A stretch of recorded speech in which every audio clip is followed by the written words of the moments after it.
ผู้อำนวยการสถาบันธรรมาภิวัตน์สถาบันเพื่อเผยแผ่พระพุทธศาสนาส่งเสริมการศึกษาและพัฒนาสังคมตั้งอยู่ณที่พักสงฆ์สถาบันธรรมาภิวัตน์บ้านศพเตินตำบลศพปาดอำเภอแม่เมาะจังหวัดลำปางรายการนี้ออกอากาศทุกวันอังคารตั้งแต่เวลาตี 4ไปจนถึง7 โมงเมื่อเจ้าแต่วันนี้พิเศษน้อยนึงนะฮะมาปะกันในช่วงตี 5ไปจนถึง7 โมงเจ้าแล้วก็มีช่วงเดียวบ่มีการสวดมนต์กับครูบาอาจารย์เพราะว่าท่านอาจารย์พระครูอภิวัฒนวิกรมท่านติดภารกิจยามเช้านะฮะรายการนี้ออกอากาศผ่านทางสถานีวิทยุในเครือข่ายสถานีวิทยุคลื่นสีขาวเพื่อชาวประชาหลายคลื่นหลายสถานีหลายจังหวัดออกอากาศผ่านทาง Facebook Live ซึ่งเป็นไลฟ์สดของทางวัดไฟหินสถานีวิทยุวัดไฟหินบันทึกเทปเอาไปออกผ่านทางสถานีวิทยุเพื่อการศึกษาและพัฒนาอาชีพRadio Network FM 99.50 เมกะเฮิรตซ์ ของวิทยาลัยเทคนิคกปพ.แม่เมาะในช่วงของวันศุกร์ตั้งแต่เวลา8 โมงไปจนถึง10 โมงบันทึกเทปเอาไปออกผ่านทาง YouTube ของอาตมาภาพพระสาธิตธิระปัญโยเอาไปออกผ่านทาง Facebook ของอาตมาภาพพระสาธิตธิระปัญโยเอาไปออกผ่านทางเพจ Facebook ของสถาบันธรรมาภิวัตน์ซึ่ง3 ช่องทางสุดท้ายตั้งหลังนี้ท่านผู้ฟังสามารถไปติดตามรับฟังย้อนหลังไปก๊อปปี้ลิงก์ไปคัดลอกลิงก์ส่งแชร์เอาไปให้กับญาติธรรมทั้งหลายให้ได้ยินได้ฟังกันตัวแล้วก็ฟังย้อนหลังกันได้แถมตัวแต่ว่าก่อนที่จะไปก๊อปปี้ลิงก์คัดลอกลิงก์นั้นใน YouTube ต้องไปกด Subscribe หรือว่ากดกระดิ่งเนี่ยก่อนในเพจFacebook ต้องไปกดไลค์กดถูกใจในเพจสถาบันธรรมาภิวัตน์เนี่ยก่อนแล้วก็ใน Facebook ต้องไปแอดเป็นเพื่อนถึงจะสามารถติดตามรับฟังย้อนหลังได้นะฮะท่านผู้ฟังวันนี้เราปะกันในบรรยากาศค่อนข้างที่จะร้อน มา 2-3 วันโดยเฉพาะจังหวัดลำปางที่อำเภอเถินอุณหภูมิทะลุไป40 กว่าองศา40-41โดยประมาณนั้นร้อนมากกลางวันแล้วก็เมื่อคืนนอนบ่หลับ แต่ว่าก็ตื่นขึ้นมาจัดรายการให้ท่านผู้ฟังทั้งหลายให้ได้ยินได้ฟังกันได้อยู่นะฮะหลายพื้นที่ก็คงจะคล้ายๆกันอบอ้าวกันพอสมควรก็เป็นธรรมชาติท่านผู้ฟังที่จริงก็โทษน้ำมือมนุษย์ ที่ไปทำลายความสมดุลของสิ่งแวดล้อมทำให้ความร้อนมันเพิ่มขึ้นความหนาวเพิ่มขึ้นฝนเพิ่มขึ้นอย่างเงี้ยนะฮะมันมาได้เป็นไปตามฤดูกาลตามความเป็นห้องว่าสมดุล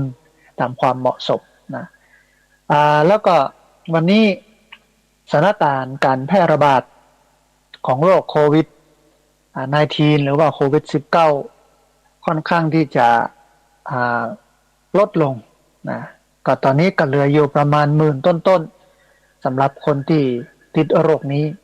แล้วก็ผู้เสียชีวิตก็100 กว่า100 ปลายก็นับหลังจากนี้ไปก็คงจะลดลงเรื่อยๆนะฮะแล้วก็เป็นที่น่าดีใจที่เริ่มควบคุมมันได้ละนะจากการกักตัว10 วันตอนนี้เหลือ7 วันจากการตายนักขึ้นก็เหลือเฉพาะผู้ที่มีโรคประจำตัวผู้สูงอายุนะโดยเฉพาะท่านผู้สูงอายุเนาะต้องป้องกันตัวเก่าต้องระมัดระวังตัวเองนะโดยการโซเชียลดิสแทนซิ่งอยู่ห่างกันน้อยนึงจะไปใกล้ไปไกลกันนักน้ำไปอันที่2คือสวมแมสปิดแมสหน้ากากอนามัยใส่สวมไว้ แล้วก็อันที่สามนี้เป็นเรื่องของการล้างมือด้วยเจลแอลกอฮอล์หรือว่าฉีดแอลกอฮอล์ใส่มือนะเพื่อป้องกันการแพร่ระบาดของโรคนะฮะอันนี้ก็สองเรื่องเนาะเรื่องแรกเรื่องสิ่งแวดล้อมเรื่องบรรยากาศท่านผู้ฟังก็ต้องระมัดระวังโดยนะในช่วงนี้เพราะว่าพายุฤดูร้อนมันยังแบบหมดเรือนะเดี๋ยวมีลมมีฝนปัดปึ้งบ้านจองห้องหอได้รับความเสียหายนะต้องหอกอยต้องซ่อมแซมกันไว้แล้วก็เรื่องนึงก็คือเรื่องของการแพร่ระบาดของโรคโควิด -19 นะตอนนี้ก็อยู่ที่10,000 ปลายสำหรับคนที่ติดคนที่เสียชีวิตก็อยู่ที่100 ต้นๆนะฮะแล้วก็หลังจากนี้ไปก็จะเป็นช่วงขาลงของโรคนี้นะถ้าบ่มีสายพันธุ์อื่นนะ ที่มาแทรกแซงเนี่ยมันก็ทำให้ควบคุมได้แล้วก็อยู่กับมันได้คือตอนนี้รัฐบาลเป็นประกาศเป็นโรคประจำถิ่นภาวะการรักษาบ่มีพิเศษละก็ตามปกติ ที่เป็นก็รักษาตามสิทธิ์ต่างๆที่เรามีเพราะนั้นต้องป้องกันตัวเก่าแต่มันนึงคือการเป็นลองโควิดเป็นโควิดละแล้วก็อาการความผสมดุลของร่างกายก็เกิดขึ้นหลังจากที่ติดโควิดแล้วก็รักษาหายแล้วนี่นะอย่างเช่นอ่อนเพลียนักขึ้นเหนื่อยเนี่ยอย่างตะกอนเนี่ยได้นักขึ้นกับเนี่ยได้น้อยลงอย่างเงี้ยอิดเหนื่อยอย่างเงี้ยมันก็เป็นอาการลองโควิดก็ต้องป้องกันไว้วันที่24ท่านผู้ฟังที่ผ่านมาเป็นงานสะเกาดำหัวครูบาอาจารย์พระนักจัดรายการวิทยุธรรมะตังขึ้นสีขาวเพื่อชาวประชาอาตมาภาพก็ได้ไปร่วมแล้วก็รู้สึกอบอุ่นหันครูบาอาจารย์หลายรูปหลายตนหลายองค์รวมไปจนถึงหันญาติโยมหลายผู้หลายคนได้ตักกันพ้องบ่ได้ตักกันพ้องเนื่องด้วยติดภารกิจติดการติดงานสถานการณ์พ้องได้ได้เอ่ยกันกำสองกำพ้องก็ม่วนอกม่วนใจรู้สึกอบอุ่นแล้วก็ในวันนั้นก็มีผู้ร่วมบุญ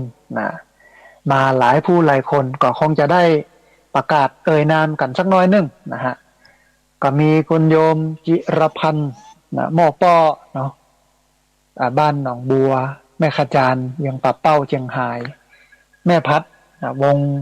พรมสาย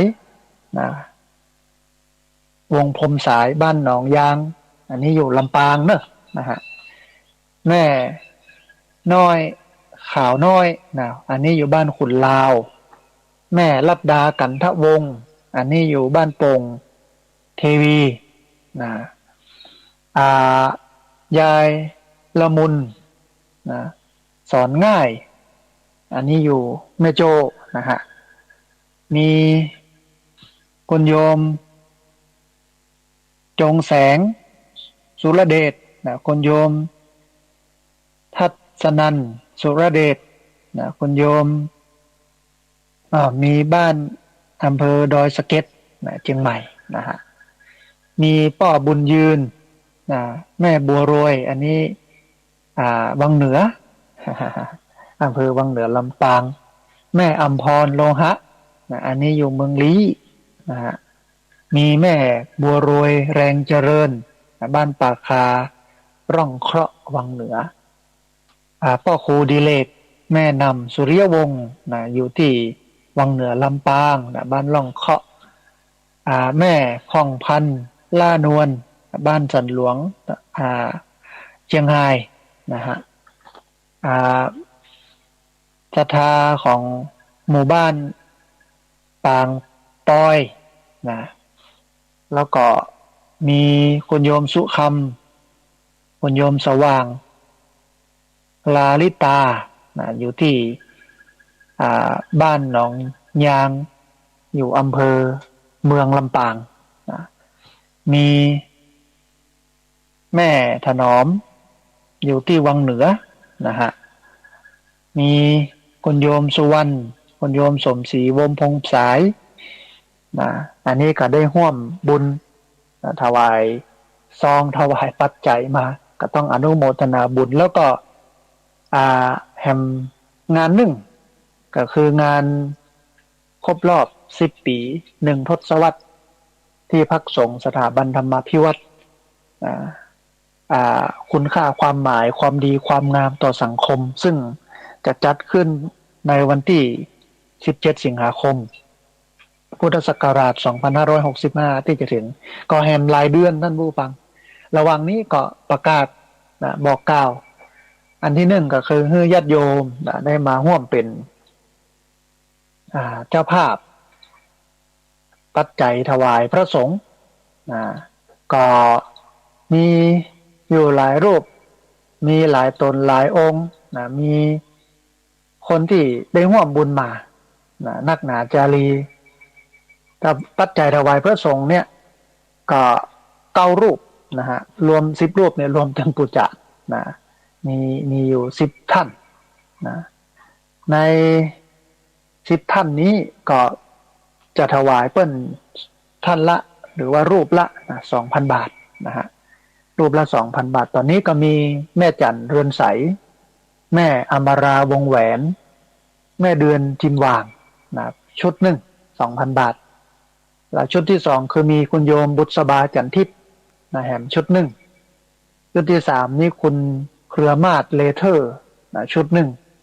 ชุดที่4นี่มีคุณโยมพันนิตาพรหมินทร์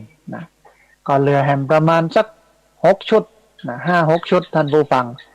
ก็เรียนเชิญเจริญพรท่านผู้ฟังได้มาร่วมบุญกันถวายปัจจัยถวายพระสงฆ์ในพิธีทำบุญครบรอบ1 ทศวรรษ10 ปีแล้วก็ไทยธรรมเป็นสังฆทานเนี่ยเนาะถวายพระก็ใจรูปละ500 บาทเป็นสังฆทานก็ต้องไปซื้อเองไปจัดเองแปลงเองถ้าไปซื้อที่มันมีอยู่แล้วเนี่ยคุณภาพ ของที่ใจมันว่าค่อยดีนะฮะก็เลยเอาปัจจัยเนี่ยไปซื้อมาแล้วก็มาแปลงเองก็มีคุณโยมมิรินเนาะมิรินคุณโยมมิรินเนี่ยมีอยู่2 สังฆทานก็เหลืออยู่แห่งประมาณสัก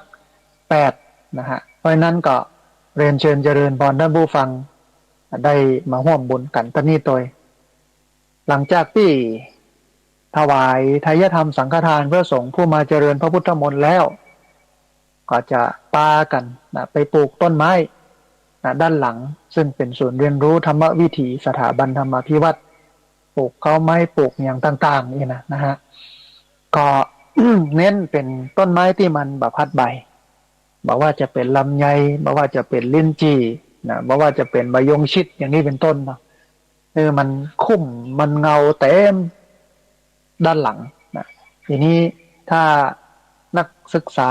ถ้าสามเณรที่มาปฏิบัติธรรมก็จะได้อยู่หั่นสบาย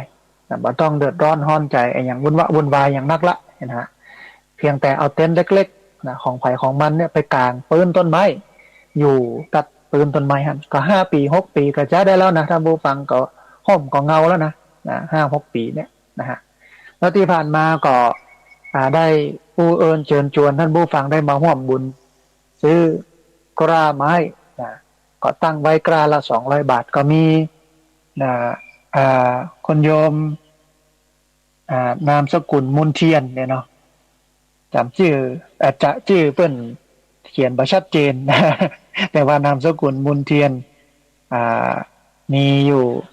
200คนโยมพบคนโยมกัลยาติแก้วคนโยมอัมไพสิริเมตตระกูลคนโยมเรโนบุญธรรมคนโยมสศิธรปฐุมเมธคนโยมปราณีปัญโยนะฮะแล้วก็มีแม่คำเกื้อการุณวงศ์พ่อหมออินทรแม่จงดีเชื้อกันทาแม่นิพาบุญเทียนนายพบนางกัญญาติแก้วแม่อัมไพสิริมิตรกูลแม่เรนูพ่อบุญธรรมนางสาวสศิธรปฐุมเมธคนโยมปราณีปัญโยแม่จันเรือนใสแม่อมราวงแหวนแม่เดือนทิมหว่างแล้วก็แหมหลายคนที่บ่ได้เอ่ยนามนะฮะ แต่ที่มาให้มาหอมบางคนก็บาอันบาออกเจือพระอาจารย์มันอยู่ที่ใจ ก็เอาปัจจัยถวายมาเนี่ยต้องอนุโมทนาบุญก็อ่าหลังจากที่ทำกิจกรรมเหล่านี้เสร็จแล้วก็มาฉันเพลมาเลี้ยงข้าวตอนญาติโยมแล้วก็ตอนบ่ายนั่นเป็นเวทีเสวนา1 ทศวรรษ 10 ปีที่พักสงฆ์สถาบันธรรมาภิวัตรคุณค่าความหมายความดีความงามต่อสังคมก็อู้เอ่ยกันในภาคบ่ายแล้วก็ในบ่าย 3 โมงก็จะทอดพระป่าสมทบทุนจัดตั้งมูลนิธิสถาบันธรรมาภิวัตรถ้าเป็นมูลนิธิแล้วก็เป็นนิติบุคคลสามารถออกใบอนุโมทนาบัตรได้เป็นตัวแทนทำกิจกรรมโน่นนี่นั่นขอรับงบประมาณสนับสนุนเปิดรับบริจาคอย่างเป็นทางการเอามาทำกิจกรรมสร้างสรรค์สังคมได้อันนี้คือพิธีทำบุญครบรอบ1 ทศวรรษ 10 ปีที่พักสงฆ์สถาบันธรรมาภิวัตรก็มีอยู่ประมาณ3 กิจกรรมกิจกรรมแรกเป็นกิจกรรมเจริญพระพุทธมนต์ตอนเจ้าก็เปิดโอกาสให้ญาติโยมเนาะได้มาร่วมเป็นเจ้าภาพปัจจัยถวายพระสงฆ์รูปละ 2,000 บาทจำนวน10 รูปนะฮะตอนนี้ก็ได้ประมาณสัก5 รูปละ4-5 รูปก็เหลืออยู่ประมาณสัก5 รูปนะฮะอันที่2คือไทยธรรมถวายพระจำนวน10 รูปตอนนี้ได้2เหลือ8อันนี้ใจรูปละ500 บาทนะฮะอันที่3เป็นกล้าไม้ที่จะเอามาปลูกในงานในวันที่17 สิงหาคมก็ตั้งใจไว้ให้เป็นกล้าไม้ที่มันบพัดใบว่าจะเป็นลำไยว่าจะเป็นลิ้นจี่ว่าจะเป็นมะยงชิดอย่างนี้เป็นต้นนะตั้งไว้ก้าละ200 บาทที่จริงก้าละ100 ปลายนะคือถ้าเอาก้าน้อยลำไปเนี่ยถ้าเอามาปลูกมันก็ใหญ่จ้าแล้วก็มีความเสี่ยงสูงในเรื่องของการจะตายแต่ถ้าเอาก้าไม้ใหญ่พอสมควรเนี่ยมันก็อยู่ได้โตเร็วนะแล้วก็อยู่ได้เมินอันนี้เป็นภาคเจ้าแล้วก็ภาคบ่ายก็มีเสวนารวมไปจนถึงทอดผ้าป่าสมทบทุนในการจัดตั้งมูลนิธิสถาบันธรรมาภิวัตรก็ประชาสัมพันธ์ท่านผู้ฟังมาร่วมบุญกันเนาะในวันที่17 สิงหาคมพุทธศักราช 2565 ตั้งแต่เวลา 9 โมงไปจนถึง 3 โมงไม่แรงนะฮะในงาน10 ปีในฐานะที่ท่านผู้ฟังได้มาช่วยสร้างช่วยแปลงอย่างมาถวายโน่นนี่นั่นตั้งแต่บ่มีอย่างเลยนะจนกระทั่งมีขึ้นมาสร้างขึ้นมาแปลงขึ้นมาก็พอที่จะอยู่ได้นะฮะแต่มันก็ยังต้องพัฒนาแห่งไปเรื่อยๆแต่ว่าสร้างเนี่ยต้องสร้างบนฐานความเรียบง่ายความประหยัดแล้วก็เป็นประโยชน์บัญญัติให้มันคือล้ำไปนะบัญญัติให้มันอลังการงานสร้างเน้นวัตถุล้ำไปบ่เอาก็เน้นที่คนเนี่ยสร้างเพื่อสร้างคนสร้างเพื่อให้คนได้ใจนะอันนี้ก็บอกกล่าวข่าวบุญท่านผู้ฟังถึงเรื่องงานครบรอบ1 ทศวรรษ 10 ปี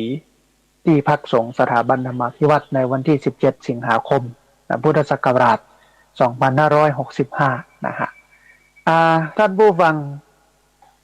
วันนี้บ่มีขั้นรายการก็จะยาวไปเป็น2 เรื่องนะฮะธรรมะที่จะเอามาอู้ให้ท่านผู้ฟังทั้งหลายได้ฟังกันในเบื้องต้นเนี่ยเอามาจากอินเทอร์เน็ตเป็นบทความดีพอสมควรที่สำหรับเอามาเรียนรู้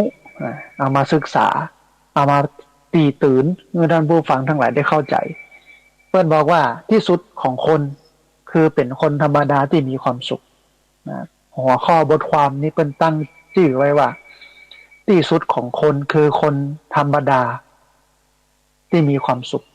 มีอยู่ประมาณสัก9 ข้อท่านผู้ฟังเอาลองมาพอแล้วว่าคนธรรมดาที่มีความสุขเนี่ยมันเป็นที่สุดของคนอย่างไรหรือว่าที่สุดของคนคือคนธรรมดาที่มีความสุขเนี่ยมันเป็นอย่างไรมีอยู่9 ข้อนะฮะอันแรกเลย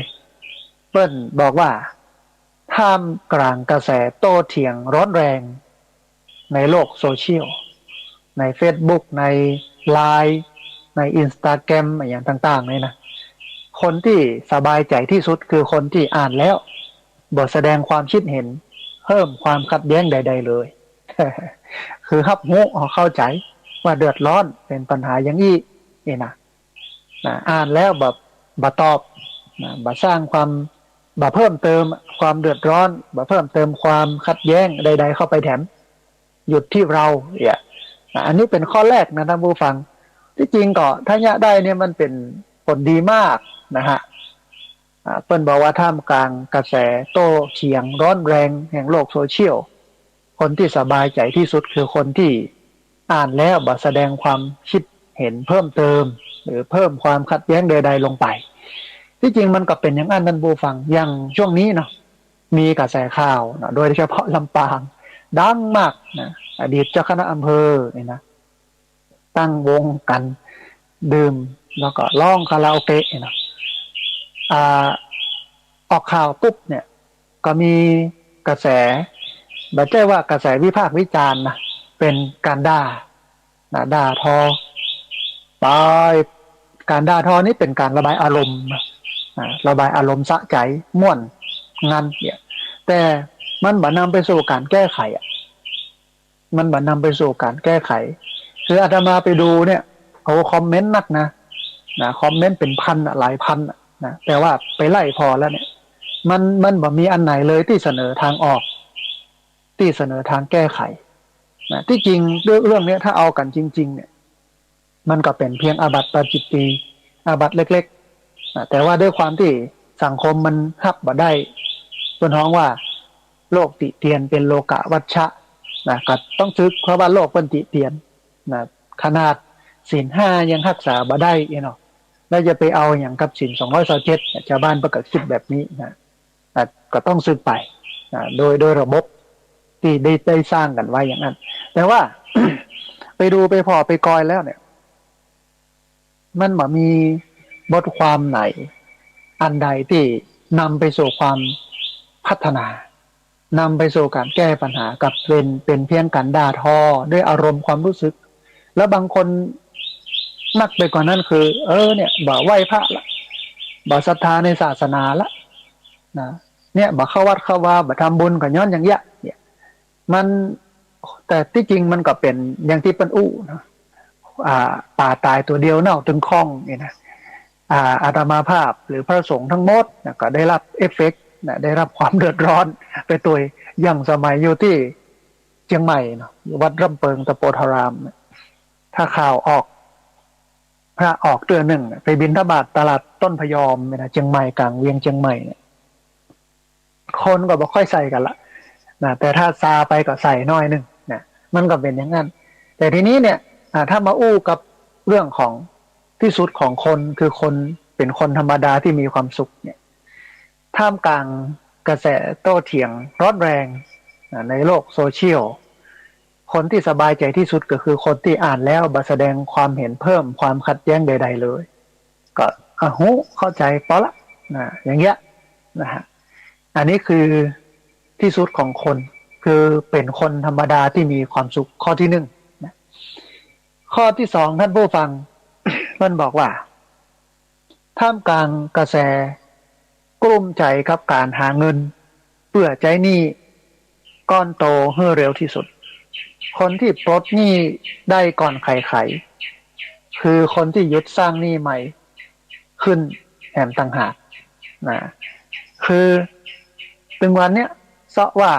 หาเงินนะเอามาใช้หนี้นี่เนาะแล้วก็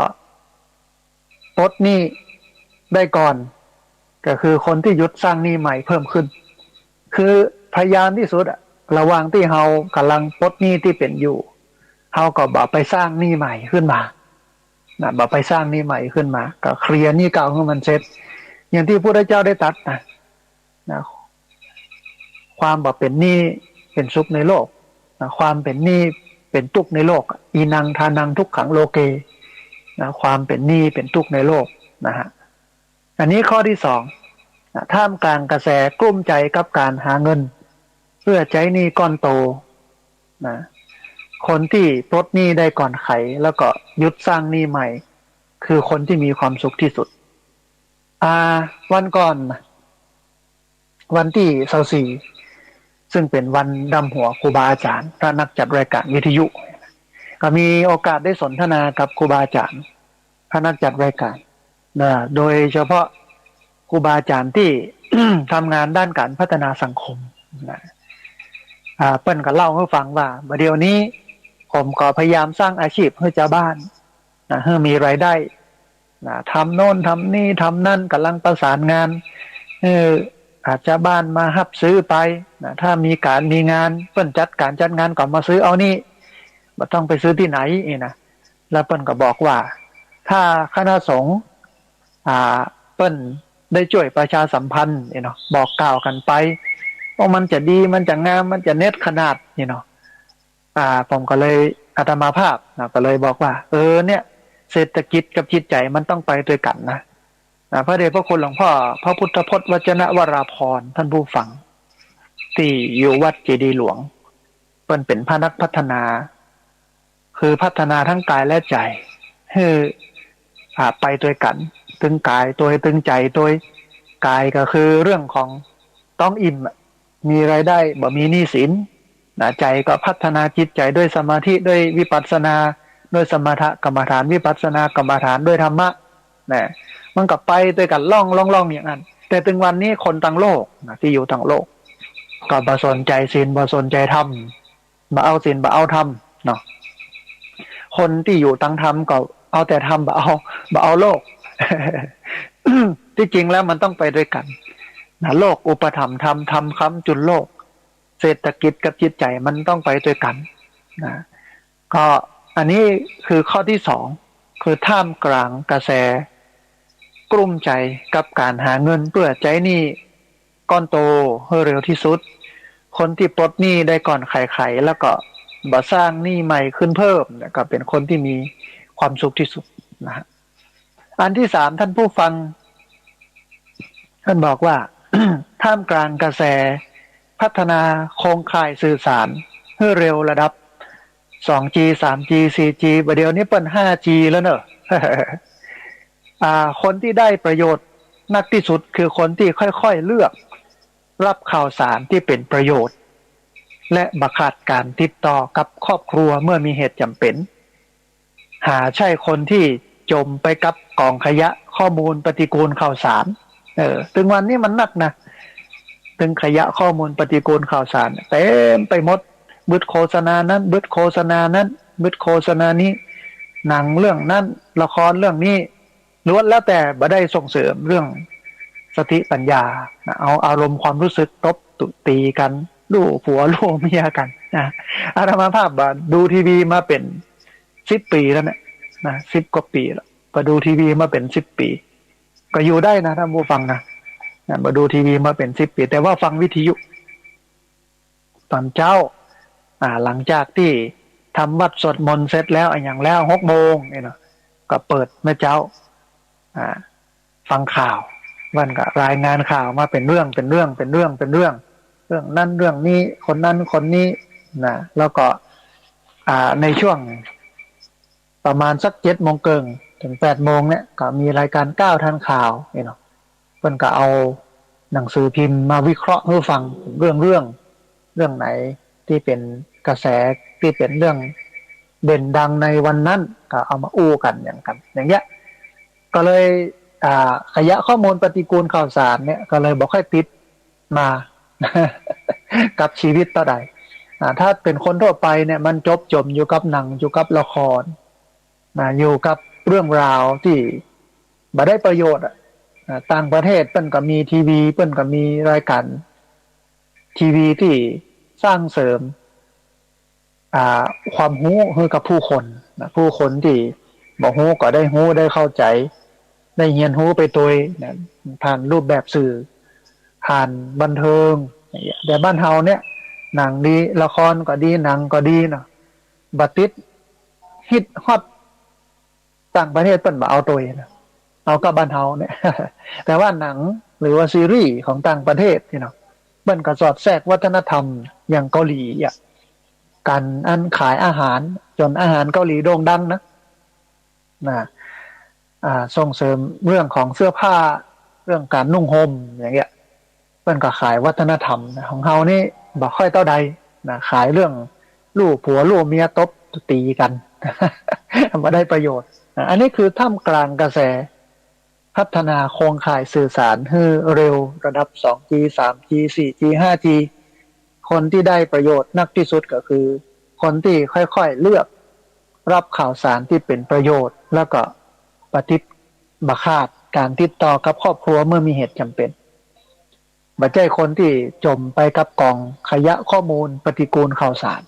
อันนี้เป็นข้อที่3ท่านผู้ฟังข้อที่4เพิ่นบอกว่าท่ามกลางคำคมข้อคิดที่สรรหามาแชร์กันจนนับบ่หวาดบ่ไหวบนโลกโซเชียลบ่ว่าจะเป็นเฟซบ่ว่าจะเป็นไลน์บ่ว่าจะเป็น Instagram บ่ว่าจะเป็น Twitter ก็ดีเนาะบึดสวัสดีวันจันทร์บึดสวัสดีวันอังคาร บึดสวัสดีวันพุธวันพฤหัสวันศุกร์วันเสาร์เอาแห่หมดนี่นะมันบอกว่าคนที่ดำรงตนให้เป็นสุขอยู่ได้คือคนที่เก็บคำคมข้อคิดบางอย่างที่ผ่านมาแล้วที่เปิ้นนำเสนอมาแล้วเนี่ยนะแล้วนำบักกีข้อที่คัดเลือกคัดสรรมาเนี่ยมาปรับใจให้เข้ากับตัวเก่าบ่ใช่คนที่แสวงหาคำคมข้อคิดใหม่ๆนะที่ผ่านเข้าตามาถึงวันอาตมาภาพนี้โพสต์ทุกวันนะโพสต์ธรรมะยามเช้าเป็นธรรมะเป็นข้อคิดเมื่อเช้านะธรรมะยามเย็นเป็นธรรมะข้อคิดเมื่อเย็นแต่ถ้าวันนั้นมีกิจกรรมที่เป็นเรื่องของการสร้างสรรค์เป็นเรื่องของการพัฒนาสังคมก็เอามาบอกมากล่าวเพื่อนั้นทั้งหลายได้รับรู้รับทราบคนที่เป็นเพื่อนใน Facebook ได้รู้ได้เข้าใจเปิ้นก็อนุโมทนานะเพราะว่าตั้งหัวข้อไว้ว่าเอาบุญมาให้อนุโมทนาก็คือฝึกให้เจ้าบ้านเนี่ยฝึกให้คนทั่วไปเนี่ยเปิ้นชินกับการทำความดีของพระพ่องเพราะว่าข่าวสารที่ออกมาถึงวันเนี้ยพระมีก็เสียกับเสียเฮาก็บ่สามารถที่จะไปออกสื่อใหญ่ๆได้ช่องอย่างต่างๆเนี่ยบ่สามารถออกได้ทีวีเนาะช่องต่างๆหนังสือพิมพ์ถ้าออกมันใจสูงมากแล้วการทำความดีอย่างเงี้ยนะคนก็บ่ค่อยเอาออกอย่างแต่วันที่24เนาะตามหัวครูบาอาจารย์พระนักจัดรายการวิทยุเนี่ยก็บ่หันมีนักข่าวช่องไหนเอามาออกนะรวมไปจนถึงที่ผ่านมาเนาะการไปสร้างไปแปลงการไปบูรณะปฏิสังขรณ์ม่อนภาษี2เมืองเนี่ยก็ตึงมีนักข่าวช่องไหนเอาไปลงหนังสือพิมพ์นะมีแต่หมู่เฮาเนี่ยออกรายการวิทยุชื่นชมกันใน Facebook ใน LINE นะส่งข่าวกันบอกกันนะมันเป็นอย่างนั้นโลกนะข่าวดีๆเนี่ยบ่ค่อยมีอย่างที่เพิ่นบอกว่าข่าวร้ายออกฟรีข่าวดีเสียสตางค์นะมันเป็นอย่างนั้นก็เลยพยายามให้โยมได้อนุโมทนากับกิจกรรมที่ไปทำงานสาธารณประโยชน์อะไรอย่างก็เอาไปให้เปิ้นดูเปิ้นพอให้เปิ้นได้ชื่นชมกันให้เปิ้นได้ชื่นใจท่ามกลางกระแสข่าวพระในเชิงลบก็ยังมีพระที่เปิ้นทำความดีอยู่อย่างเงี้ยเนาะนะฮะแล้วก็มีคำคมคำกลอนนี่สำคัญท่านผู้ฟังมีหลายครั้งที่คำคมคำกรที่อาตมาโพสธรรมะเช้าธรรมะเย็นไปช่วยปลดทุกข์ไปช่วยเพิ่มกำลังใจไปทำให้เกิดการสะดุ้งกึดขึ้นมาเพิ่นว่าสะดุ้งกึดสาโตริตัดสรู้ฉับพลันเนี่ยสะดุ้งกึดขึ้นมาทำให้ได้สติขึ้นมาแทนที่จะไปยะบ่ดีแทนที่จะไปทำให้เกิดความสูญเสียก็ได้ข้อคิดได้คติเตือนใจได้ประโยชน์จากการได้อ่านธรรมะได้เรียนรู้ธรรมะนะฮะอันนี้คือท่ามกลางคำคมข้อคิดที่สรรหามาแชร์กันจนนับบ่หวาดบ่ไหวในโลกโซเชียลคนที่ดำรงตนให้เป็นสุขอยู่ได้คือคนที่เก็บคำคมข้อคิดบางอย่างที่พี่น้องชาวบ้านเพิ่นนำเสนอแล้วบักกี่ข้อมาปรับใจให้เข้ากับตัวเก่าอันนี้คือข้อที่4นะฮะข้อที่5ท่านผู้ฟังเพิ่นบอกว่าท่ามกลางการวิพากษ์วิจารณ์นักหนาจารีถึงข้อดีข้อเสียในตัวของเฮา คนที่ยืนยิ้ม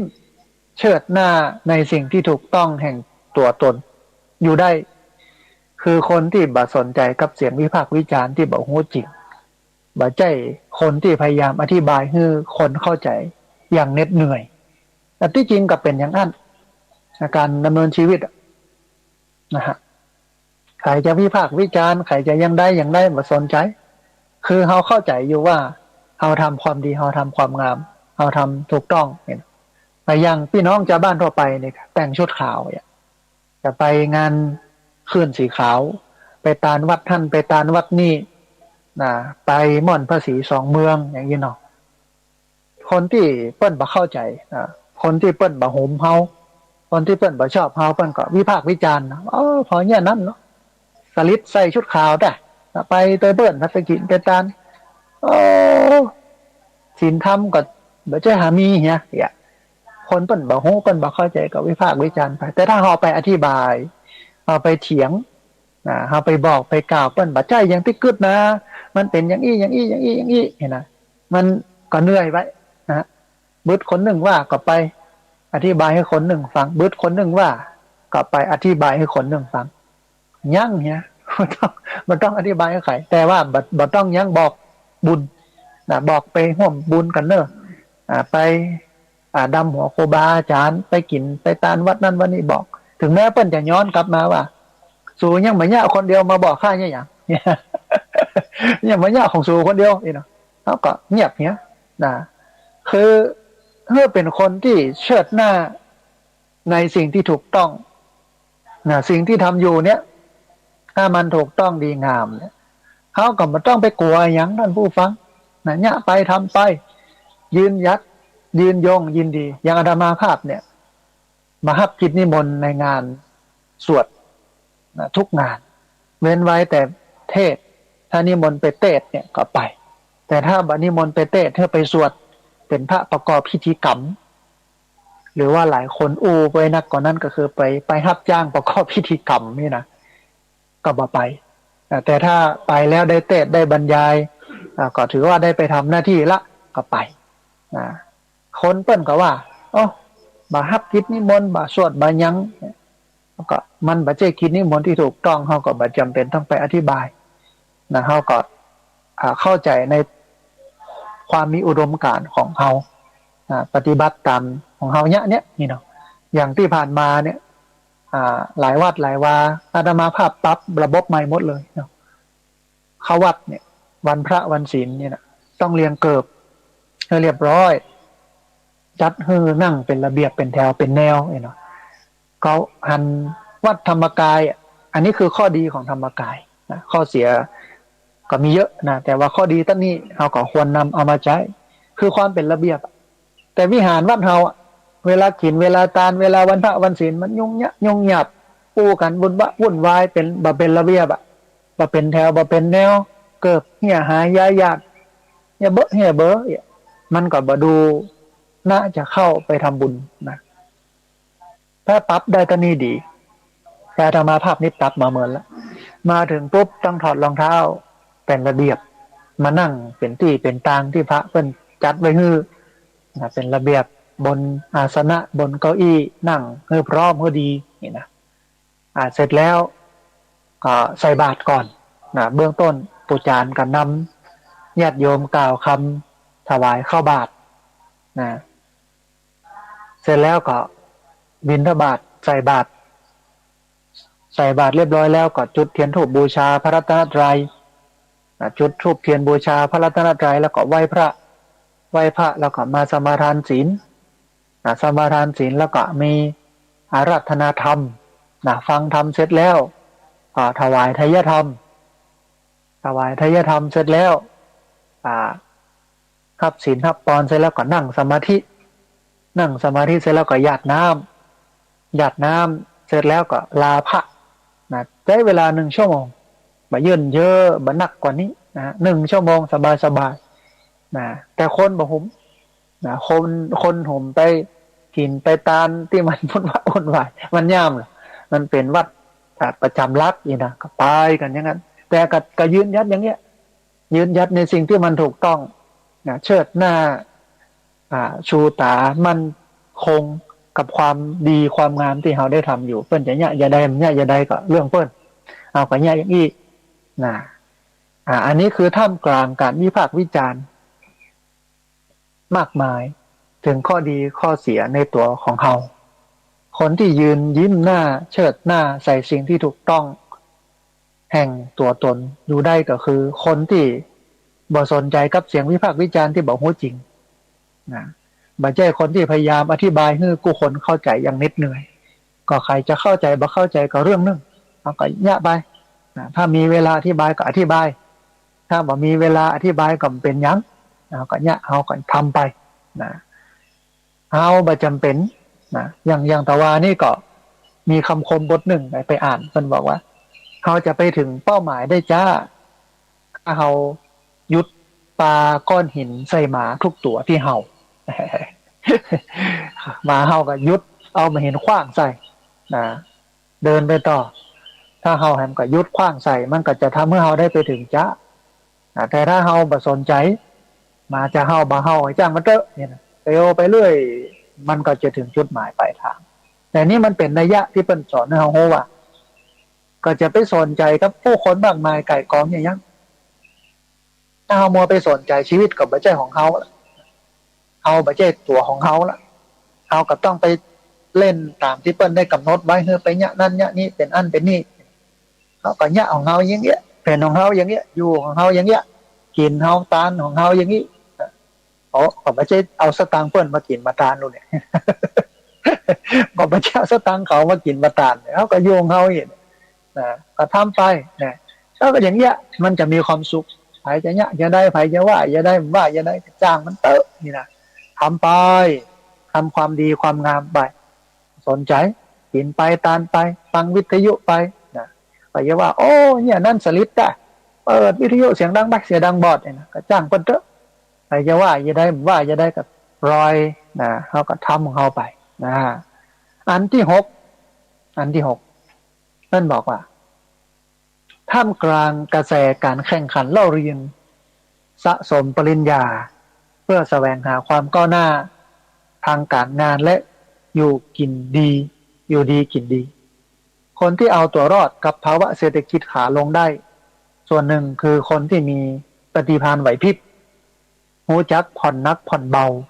เข้าใจในโลกธรรมยอมรับทุกความเปลี่ยนแปลงอย่างรู้เท่าทัน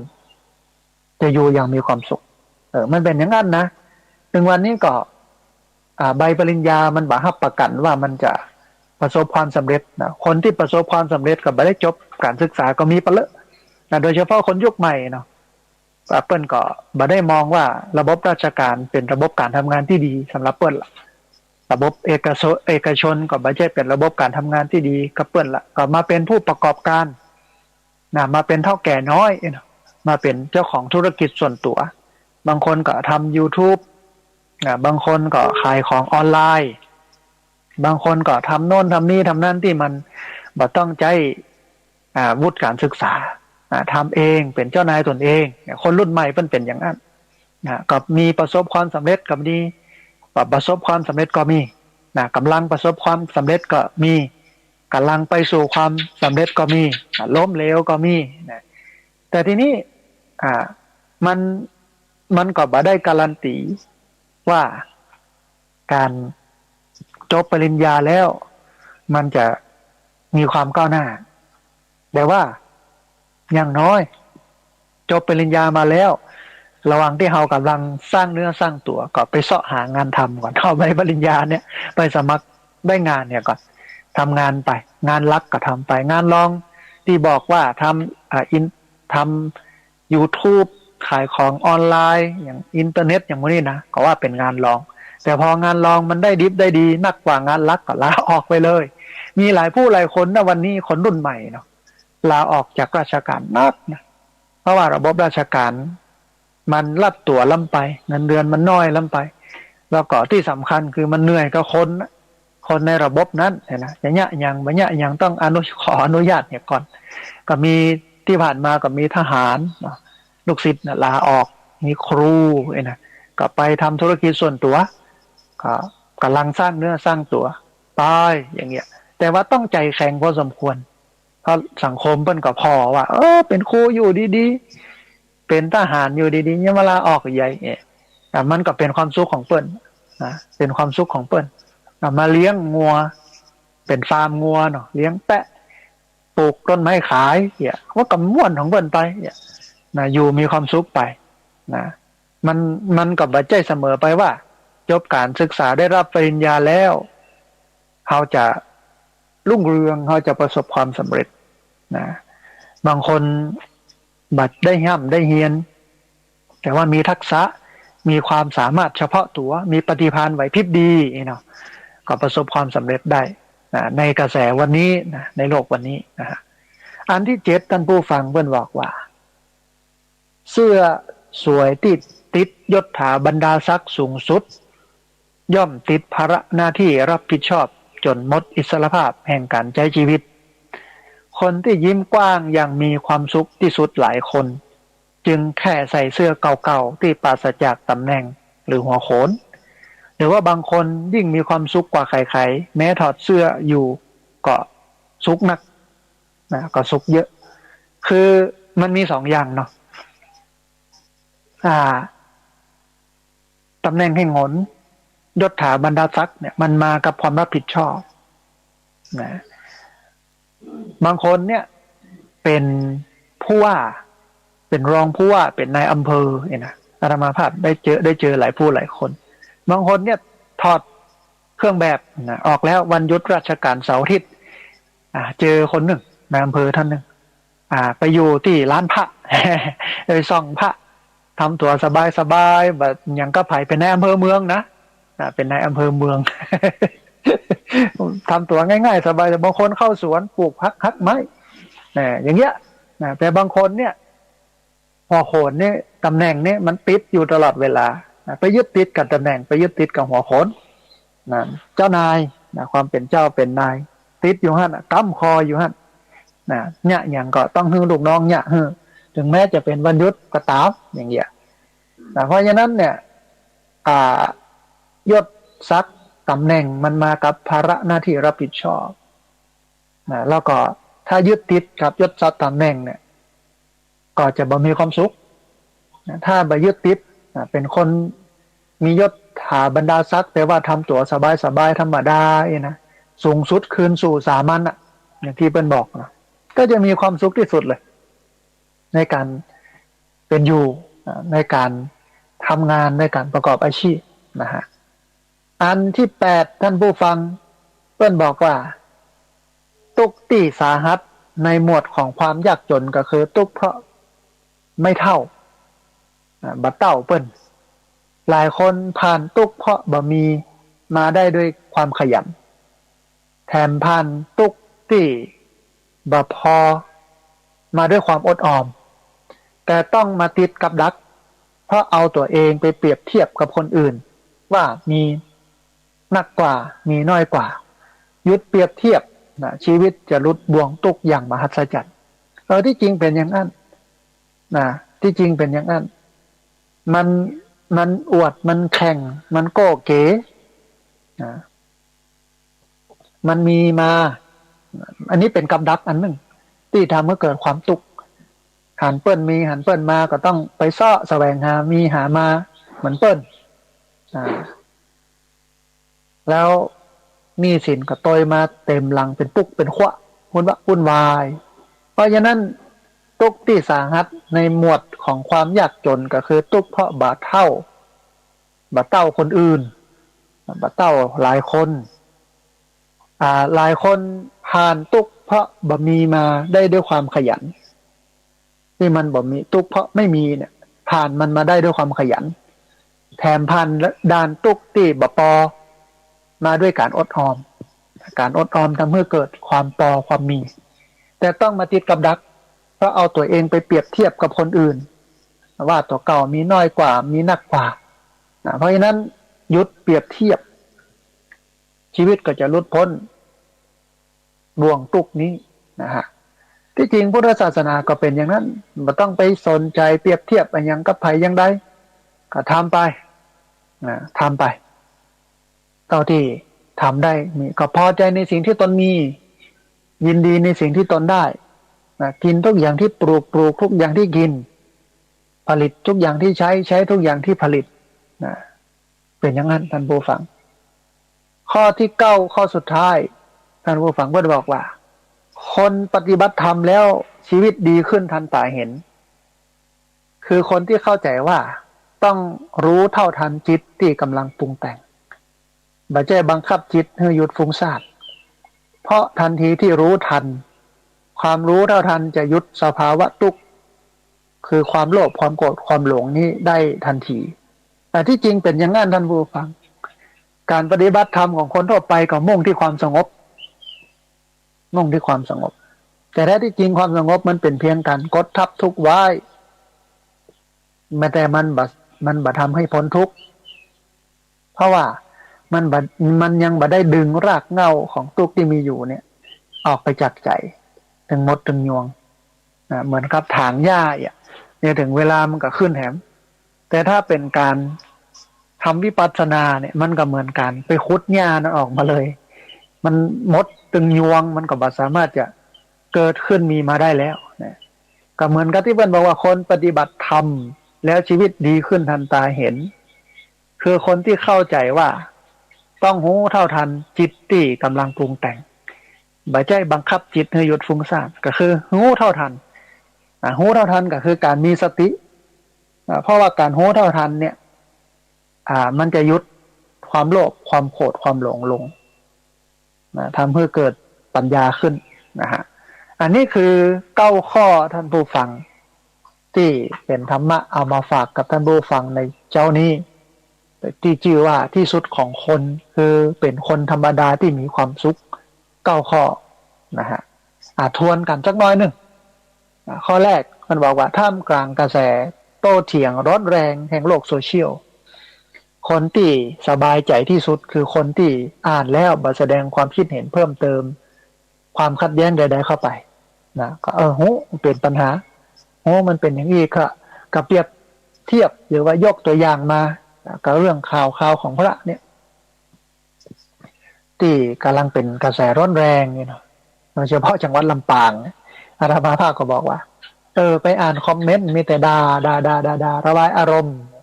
แต่บ่มีอันไหนเลยที่เสนอความคิดเห็นที่นำไปสู่การแก้ปัญหานำไปสู่การสร้างสรรค์นะแสดงว่าเราใช้ความรู้สึกมากกว่าเหตุผลใช้ความรู้สึกมากกว่าเหตุผลแต่ถ้าใช้เหตุผลเนี่ยมองว่ามันเป็นปัญหาวิธีการแก้มันต้องแก้อย่างนี้อันนี้คือคนเหตุผลนะคนที่มีเหตุผลคือด่าอย่างเดียวนะอันนี้อันหนึ่งอันที่สองเบิ้ลบอกว่าท่ามกลางกระแสกลุ้มใจกับการหาเงินเพื่อใช้หนี้ก้อนโตให้เร็วที่สุดคนที่ปลดหนี้ได้ก่อนใครๆคือคนที่หยุดสร้างหนี้ใหม่เพิ่มขึ้นแทนนะหมายความว่าเขาจะ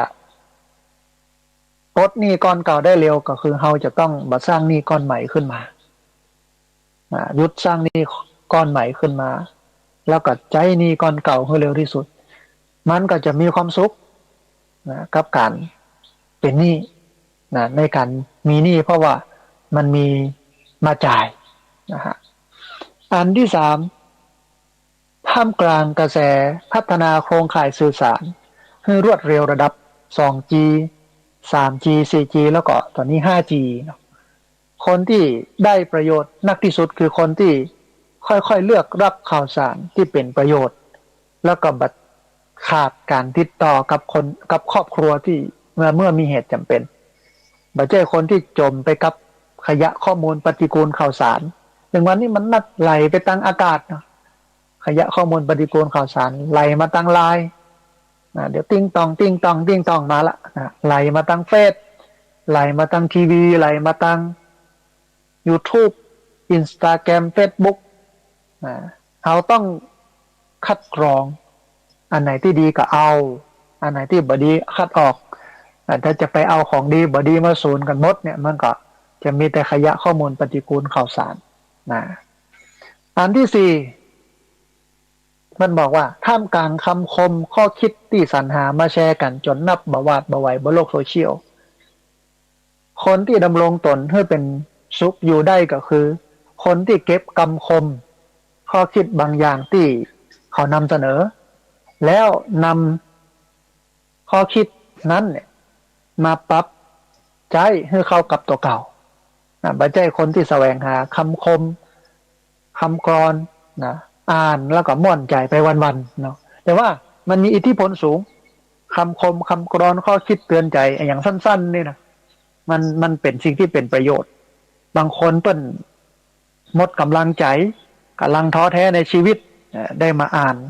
คำคมของเขาก็ได้พลังใจขึ้นมาบางคนทุกข์แสนสาหัสนะพอได้มาอ่านคำคมของเขาก็สบายใจขึ้นดีใจขึ้นนะฮะอันนี้คือข้อที่สี่เนาะข้อที่ห้าท่ามกลางการวิพากษ์วิจารณ์นักหนาถึงข้อดีข้อเสียในตัวของเขาคนที่ยืนยิ้มแล้วก็เชิดหน้าใส่สิ่งที่ถูกต้องแห่งตัวตนอยู่ได้คือคนที่บ่สนใจกับเสียงวิพากษ์วิจารณ์ที่บ่รู้จริงบ่ใช่คนที่พยายามอธิบายให้ทุกคนเข้าใจอย่างเหน็ดเหนื่อยเรื่องบางเรื่องก็บ่จำเป็นต้องอธิบายนะก็มีอยู่อย่างเงี้ยเป็นอย่างเงี้ยทำอย่างเงี้ยนะยืนยัดอย่างเงี้ยนะฮะอันที่หกท่ามกลางกระแสการแข่งขันเล่าเรียนสะสมปริญญาเพื่อแสวงหาความก้าวหน้าทางการงานและการอยู่ดีกินดีคนที่เอาตัวรอดกับภาวะเศรษฐกิจขาลงได้ดีส่วนหนึ่งก็คือคนที่มีปฏิภาณไหวพริบรู้จักผ่อนนักผ่อนเบาเข้าใจในโลกธรรมยอมรับความทุกข์ความเปลี่ยนแปลงอย่างรู้เท่าทันนะอันนี้คือข้อที่หกนะฮะข้อที่เจ็ดเสื้อสวยติดยศถาบรรดาศักดิ์สูงสุดย่อมติดภาระหน้าที่รับผิดชอบมาตัวเองนะแล้วก็คนที่ยิ้มกว้างอย่างมีความสุขที่สุดหลายคนจึงแค่ใส่เสื้อเก่าๆที่ปราศจากตำแหน่งหรือว่าหัวโขนหรือบางคนที่มีความสุขกว่าใครๆเมื่อถอดเสื้อออก บายึดติดในตำแหน่งแห่งหนนะฮะบางคนถ้ายึดติดลำไปก็ตุกนะถ้าบ่ยึดติดก็สบายอันที่แปดตุกที่สาหัสในหมวดของความยากจนก็คือตุกเพราะบ่เท่าบ่เทียมเปิ้นหลายคนผ่านตุกเพราะบ่มีมาด้วยความขยันนะบ่มีกินบ่มีใจขยันทำมาหากินก็มีกินมีใจแถมผ่านด้านตุกที่บ่พอมาด้วยการออมถ้ามันบ่เพียงบ่พอก็เก็บออมนะแต่ต้องมาติดกับดักเพราะเอาตัวเองไปเปรียบเทียบกับคนอื่นว่าตัวเก่ามีน้อยกว่าตัวเก่ามีนักกว่าการยึดเปรียบเทียบชีวิตก็จะลดบ่วงอย่างมหัศจรรย์นะลดบ่วงตุกอย่างมหัศจรรย์นะฮะอันนี้คือข้อที่แปดข้อที่เก้าคนปฏิบัติธรรมแล้วชีวิตดีขึ้นทันตาเห็นคือคนที่เข้าใจว่าต้องรู้เท่าทันจิตที่กำลังปรุงแต่งบ่ใช่บังคับจิตให้หยุดฟุ้งซ่านเพราะทันทีที่รู้ทันความรู้ทันจะหยุดสภาวะทุกข์แล้วก็โลภโกรธหลงได้ทันทีนะอันนี้คือ9ข้อจากคุณเสกสถานีคลายทุกข์นะเป็นบทความที่ชื่อว่าที่สุดของคนคือเป็นคนธรรมดาที่มีความสุขนะก็เอามาให้ท่านผู้ฟังทั้งหลายได้ฟังกันในวันนี้นะเพื่อความสบายอกเย็นใจนะเกิดเป็นสัมมาทิฏฐิความคิดเห็นที่มันถูกต้องนะป้องกันจิตใจไปทุกข์ไปลำบากไปเป็นปัญหานะถ้าฟังนี้แล้วก็จะปล่อยได้จะปลงได้จะวางได้ความทุกข์หรือปัญหาทั้งหลายทั้งปวงที่เกิดขึ้นมีขึ้นก็จะลดลงจากที่ลดลงแล้วก็จะบ่เหลือไปเลยนะมันก็จะมีความสุขกับการดำเนินชีวิตนะฮะเอาละท่านผู้ฟังก่อนที่จะเข้าสู่ธรรมะซึ่งเป็นนักธรรมนะก็โฆษณานะประชาสัมพันธ์กันสักหน่อยสำหรับท่านผู้ฟังที่ฟังอยู่นะขณะนี้ท่านผู้ฟังกำลังฟัง รายการธรรมาภิวัตน์การเป็นรายการวิทยุเพื่อการเผยแผ่พระพุทธศาสนาส่งเสริมการศึกษาและพัฒนาสังคมซึ่งรายการนี้รับผิดชอบโดยอาตมาภาพพระสาธิตธีระปัญโยผู้อำนวยการสถาบันธรรมาภิวัตน์สถาบันเพื่อเผยแผ่พระพุทธศาสนา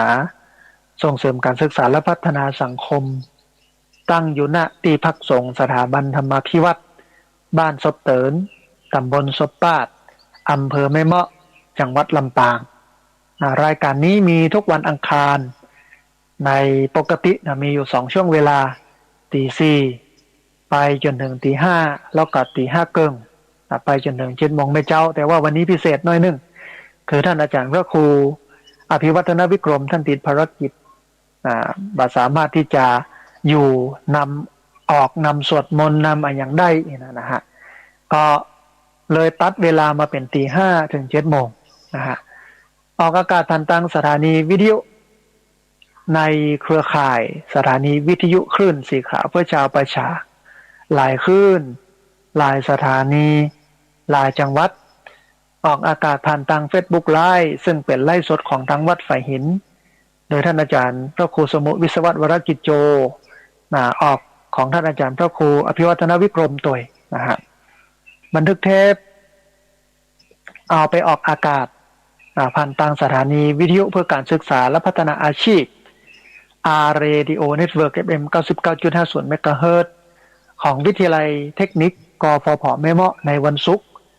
ตั้งแต่เวลา 8 โมงไปจนถึง 9 โมง 10 โมงแล้วก็บันทึกเทปเอาไปออกอากาศผ่านทาง YouTube ของอาตมาภาพ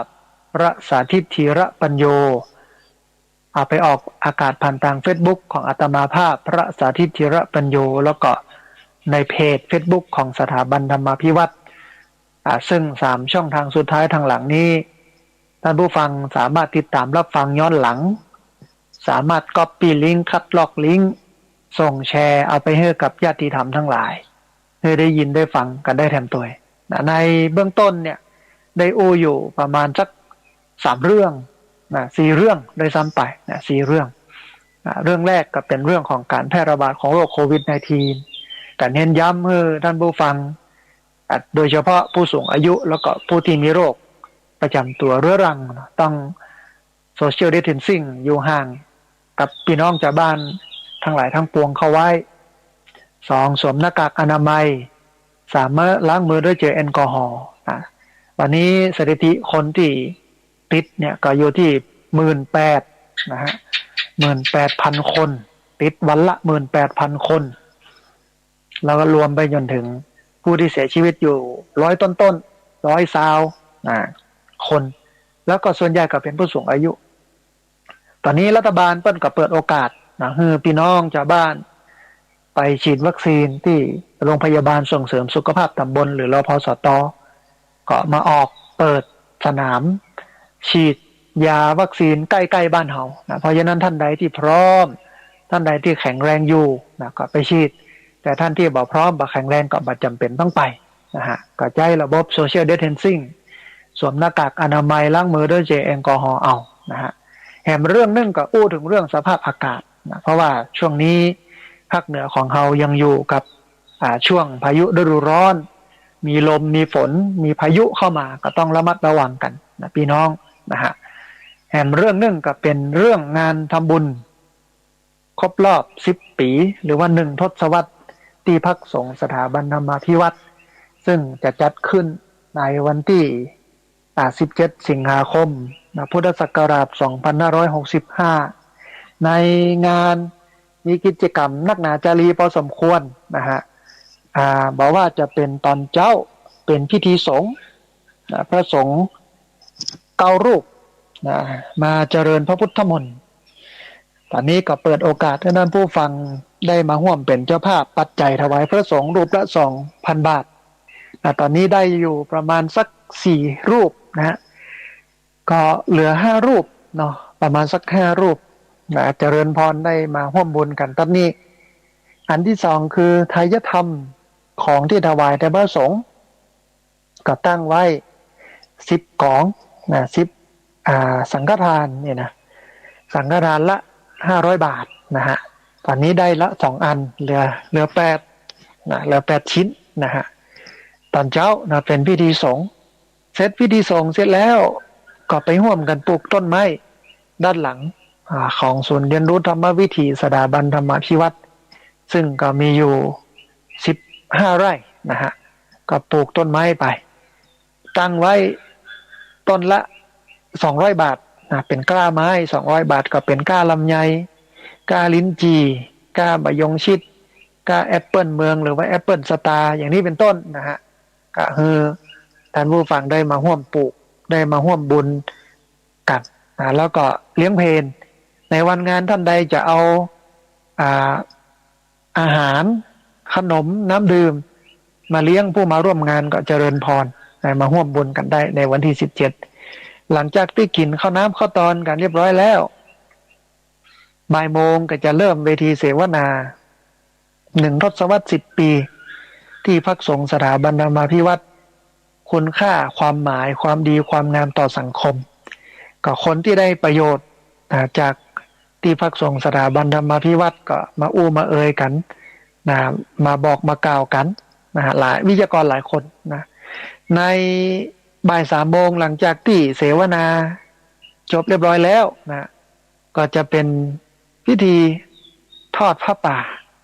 เพื่อสมทบทุนการจัดตั้งมูลนิธิสถาบันธรรมาภิวัตรนะทอดผ้าป่าเพื่อจัดตั้งมูลนิธิสถาบันธรรมาภิวัตรถ้าได้วันนั้นครบพอนะก็ใช้งบอยู่ประมาณ200,000 บาทถ้าได้ครบพอก็แหมสักบ่เกิน15 วันก็จะไปจดจัดตั้งนะฮะรวบรวมกรรมการที่จริงระเบียบข้อบังคับกรรมการยังเตรียมไม่หมดละนะขาดอย่างเดียวคือปัจจัย ขาดอย่างเดียวคือปัจจัยนะใจอยู่200,000ท่านผู้ฟังนะก็ถ้าได้ครบก็ไปถ้าได้บ่ครบก็เป็นหยังก็เก็บไว้ก่อนนะก็จัดกิจกรรมเรื่อยๆจนมีปอเสร็จแล้วก็ไปจัดตั้งนะฮะอันนี้คืองานครบรอบ1 ทศวรรษ 10 ปีที่พักสงฆ์สถาบันธรรมาภิวัตรในวันที่17 สิงหาคมพุทธศักราช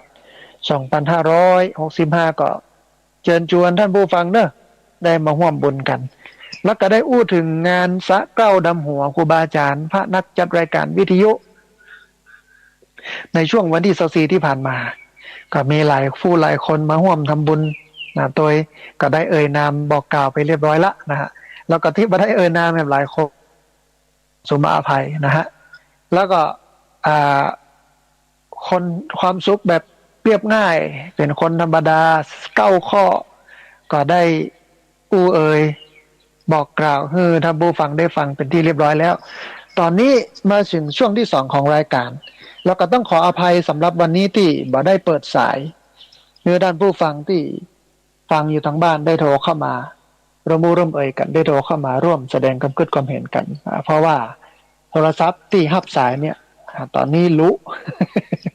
รู้นะเสียดายมากนะฮะรู้นะก็เลยบ่สามารถที่จะเปิดสายให้ท่านผู้ฟังที่ฟังอยู่ทางบ้านนะได้โทรเข้ามาร่วมเอ่ยกันได้โทรเข้ามาร่วมแสดงความคิดความเห็นกันเสียดายนะเดี๋ยววันนี้น่าจะหาโอกาสไปในเมืองไปเสาะพอนะที่มาพอโทรศัพท์สักเครื่องนะเอามาใช้หับสายจากญาติโยมเพราะว่าเครื่องที่ใช้อยู่เนี่ยตอนนี้เปิดบ่ติดฮะชาร์จแบตอย่างใดก็บ่ติดนะ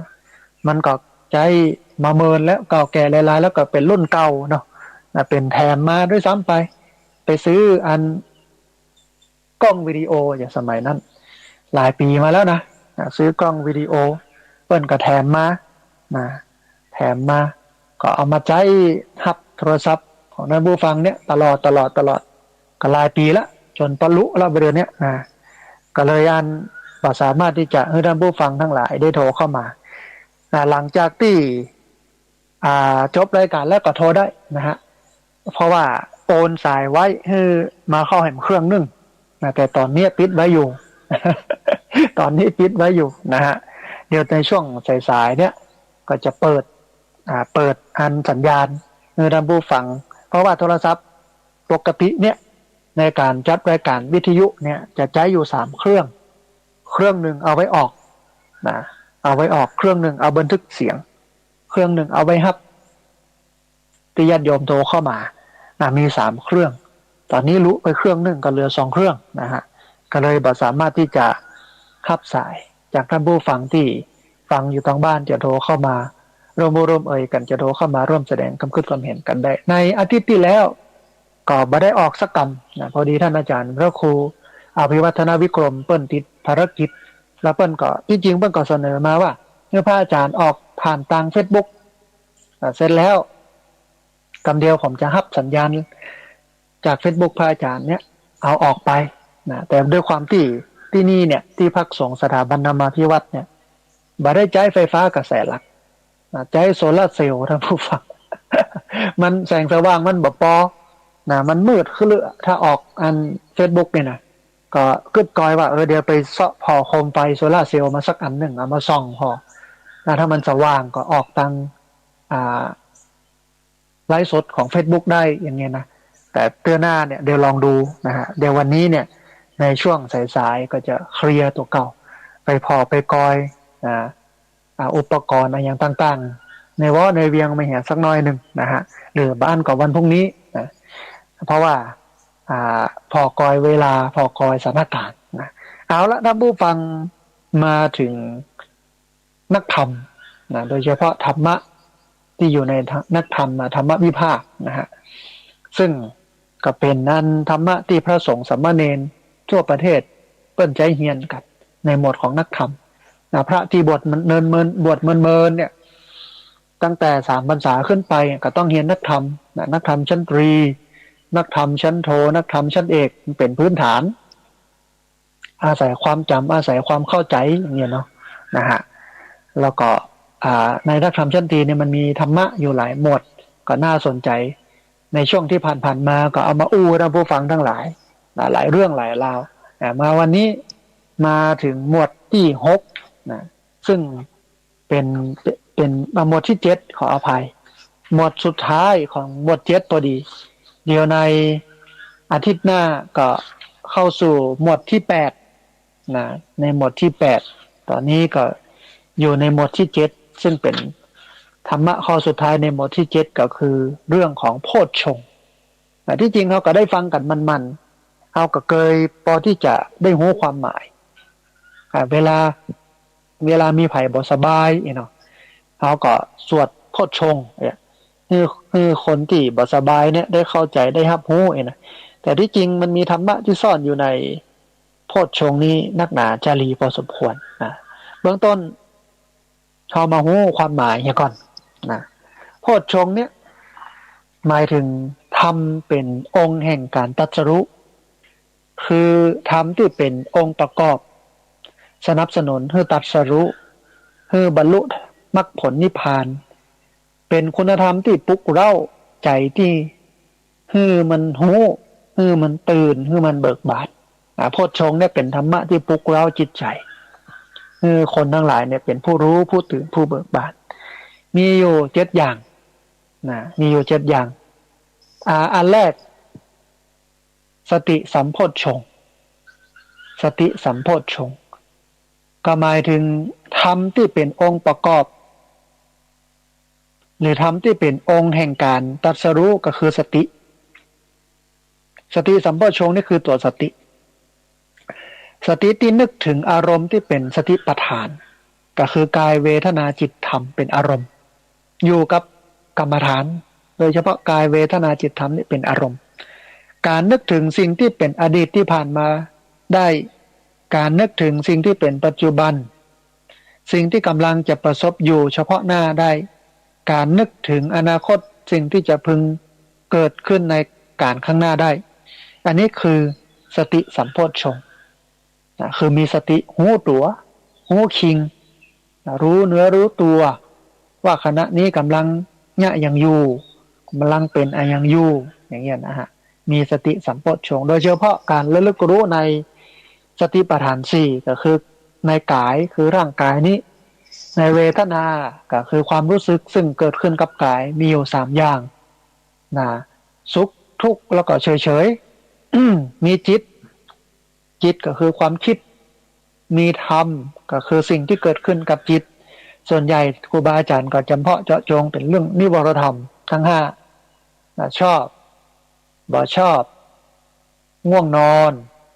ฟุ้งซ่านสงสัยนะอันนี้คือสติปัฏฐานสี่ถ้าสติสัมโพชฌงค์นี่ก็คือสติที่อยู่กับสติปัฏฐานสี่อยู่ในกายอยู่ในเวทนาอยู่ในจิตอยู่ในธรรมนะวันก่อนไปบรรยายให้กับพระภิกษุบวชใหม่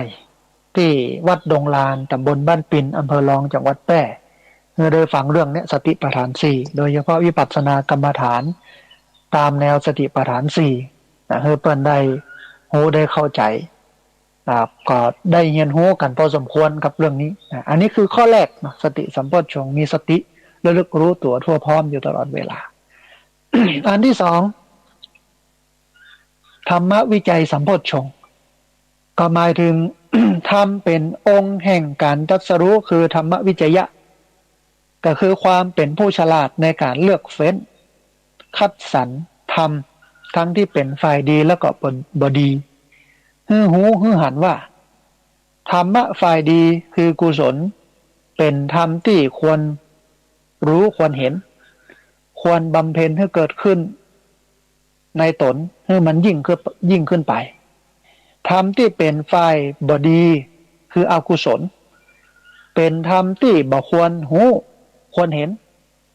แต่ควรจะละทิ้งบ่ให้มันเกิดขึ้นมีขึ้นในใจนะธรรมวิจยะสัมโพชฌงค์คือการวิเคราะห์การพิจารณาการไข้ครวญการวิจัยนะวิจยะนี่นะว่าอันไหนที่มันธรรมะที่มันดีก็ควรทำควรให้มันเจริญขึ้นในตัวของเขาทำไหนที่มันเป็นฝ่ายอกุศลเช่นความโลภความโกรธความหลงความขัดเคืองความปฏิฆะความบะม่วนอกม่วนใจอันนี้มันเป็นทำฝ่ายอกุศลก็ละมาให้มันเกิดขึ้นมีขึ้นในใจของเขาอันนี้คือธรรมวิจัยสัมโพชฌงค์นะฮะแห่มาหนึ่งท่านผู้ฟังวิริยะสัมโพชฌงค์ก็หมายถึงธรรมที่เป็นองค์แห่งการตรัสรู้คือวิริยะคือความเพียรคือความเพียรพยายามประคองจิตนะปลุกเร้าใจให้เป็นไปในการละธรรมฝ่ายบดีให้ปฏิบัติในธรรมฝ่ายดีตามที่ได้เลือกเป็นแล้วบ่ให้เกิดความท้อถอยท้อแท้ในการละแล้วก็ในการปฏิบัติกล่าวโดยรวมก็คือเพียรระวังเพียรละเพียรให้เกิดมีแล้วก็เพียรรักษาในสัมปทานสี่นะอันนี้คือวิริยะสัมโพชฌงค์คือมีความเพียรเปิ้นเน้นที่ความเพียรสองอย่างก็คือเพียรละอกุศลแล้วก็เพียรเพิ่มเพียรเพิ่มกุศลอันไหนที่มันเป็นของบดีก็พยายามละนะหลายคนก็ตั้งใจนะเข้าพรรษาเตือนหนึ่งงดเหล้าเข้าพรรษา3 เดือนเนี่ยงดจม3 เดือน แต่ออกมานี่เอาเต็มที่แต่ถ้าสามารถลดละได้เลิกได้เนี่ยจะดีมากนะฮะอันนี้คือวิริยะสัมโพชฌงค์และอันนึงคือเพียรพยายามในการขยายความดีที่มันมีอยู่ในตัวเฮา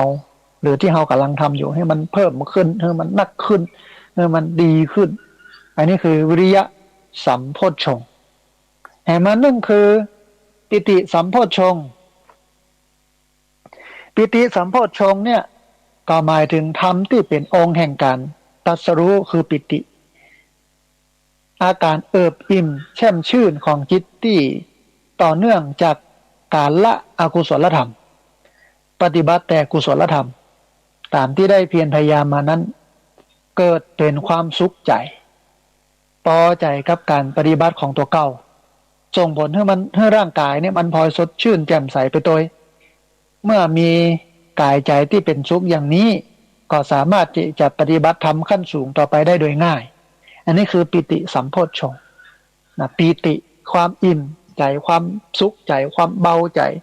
ที่เกิดจากการละสิ่งที่มันบดีที่เกิดจากการทำในสิ่งที่มันบดีนะอันนี้คือสติสัมโพชฌงค์ปิติสัมโพชฌงค์นะฮะให้มันนั่นคือ ปัสสัทธิสัมโพชฌงค์ก็หมายถึงทำเป็นองค์แห่งการตรัสรู้คือปัสสัทธิความสงบใจแล้วก็อารมณ์เป็นผลสืบเนื่องจากกายใจที่เกิดความเอิบอิ่มซาบซ่านเพราะการปฏิบัติธรรมของตัวเก่าเป็นเหตุให้กายและกระใจมันสงบนะเมื่อมีความสงบเนี่ยก็เป็นสมาธิได้เร็วขึ้นปัสสัทธิแปลว่าความสงบนะเป็นองค์ธรรมอันหนึ่งในการจะให้เราได้ตรัสรู้เป็นองค์ประกอบที่ทำให้เราได้ตรัสรู้แต่ว่าการสงบเนี่ยมันก็มีสองอย่างนะกายวิเวกกายต้องสงบก่อนถึงวันนี้วัดที่อยู่ในวอในเวียงเนี่ยมันสงบได้ยากบึดรถบึดคนบึดโมบึดมาบึดนั่นบึดนี้ก็จะต้องเป็นวัดป่านะมันก็สงบมันก็เย็นสบายว่ามีคนพลุกพล่านว่ามีคนมาวุ่นวายมันทำให้กายสงบเมื่อกายสงบแล้วใจก็สงบกายวิเวกนำไปสู่จิตตวิเวกจิตสงบเมื่อจิตสงบแล้วอุปธิคือกิเลสก็วิเวกก็สงบไปตัวอันนี้คือปัสสัทธิปัสสัทธิคือความสงบปัสสัทธิสัมโพชฌงค์แห่งมันนึ่งคือสมาธิสัมโพชฌงค์ก็หมายถึงทำเป็นองค์แห่งการตรัสรู้คือสมาธิคือเป็นความตั้งมั่นแห่งจิตที่เป็นผลสืบเนื่องมาจากกายและกระใจที่มันสงบแล้วจิตสามารถจดจ่ออยู่ในอารมณ์กรรมฐานจนแน่วแน่อยู่กับอารมณ์นั้นๆจนสามารถบรรลุฌานต่างๆเป็นลำดับไปนะเพื่อเป็นฐานแห่งวิปัสสนาญาณต่อไปนะฮะอันนี้คือสมาธิสัมโพชฌงค์คือความสงบคือความสงบอันสุดท้ายอุเบกขาสัมโพชฌงค์ก็หมายถึงทำเป็นองค์แห่งการตรัสรู้คืออุเบกขาเป็นความวางเฉยในเมื่อได้อัปปนาสมาธิที่เป็นปฐมฌานแล้วพยายามบำเพ็ญเพียรต่อไปจนได้ฌานที่สองที่สามที่สี่ในฌานที่สี่นี้มีเอตทัคคจิตคือจิตเป็นหนึ่งเดียวเป็นจิตที่แน่วแน่มีอารมณ์เป็นหนึ่งแล้วก็นิ่งเฉยจิตที่นิ่งเฉยเป็นเอตทัคคานี้คืออุเบกขาเพราะนั้นว่าญาณอุเบกขาคือการเพ่งดูจิตที่มั่นเป็นหนึ่งเนี่ยเป็นหนึ่งแน่วแน่อยู่ด้วยความที่เกิดจากสมาธินั้นนะอันนี้คืออุเบกขาสัมโพชฌงค์ระบบการทำสมาธิมันก็เป็นอย่างนี้ท่านผู้ฟังนะเมื่อมีอุเบกขาก็เข้าสู่ญาณอุเบกขาคือจิตเพ่งเล็งอยู่ที่ความสงบสุขใจสบายใจนะฮะโพชฌงค์7เนี่ยจัดลงในสิกขา3ก็คือศีลสมาธิปัญญาเนี่ยได้2สิกขาคือสติวิริยะปิติปัสสัทธิและอุเบกขาอันนี้เป็นจิตตสิกขาเป็นเรื่องของจิตสติวิริยะปิติปัสสัทธิและอุเบกขาเนี่ยเป็นจิตตสิกขาแล้วก็ธรรมวิจยะนี่เป็นปัญญาอยู่ในสิกขา2อย่างคือสมาธิแล้วก็ปัญญาสำหรับโพชฌงค์7ที่จัดลงในไตรสิกขาคือสิกขา3นะท่านผู้ฟังอันนี้เป็นหมวด7นะ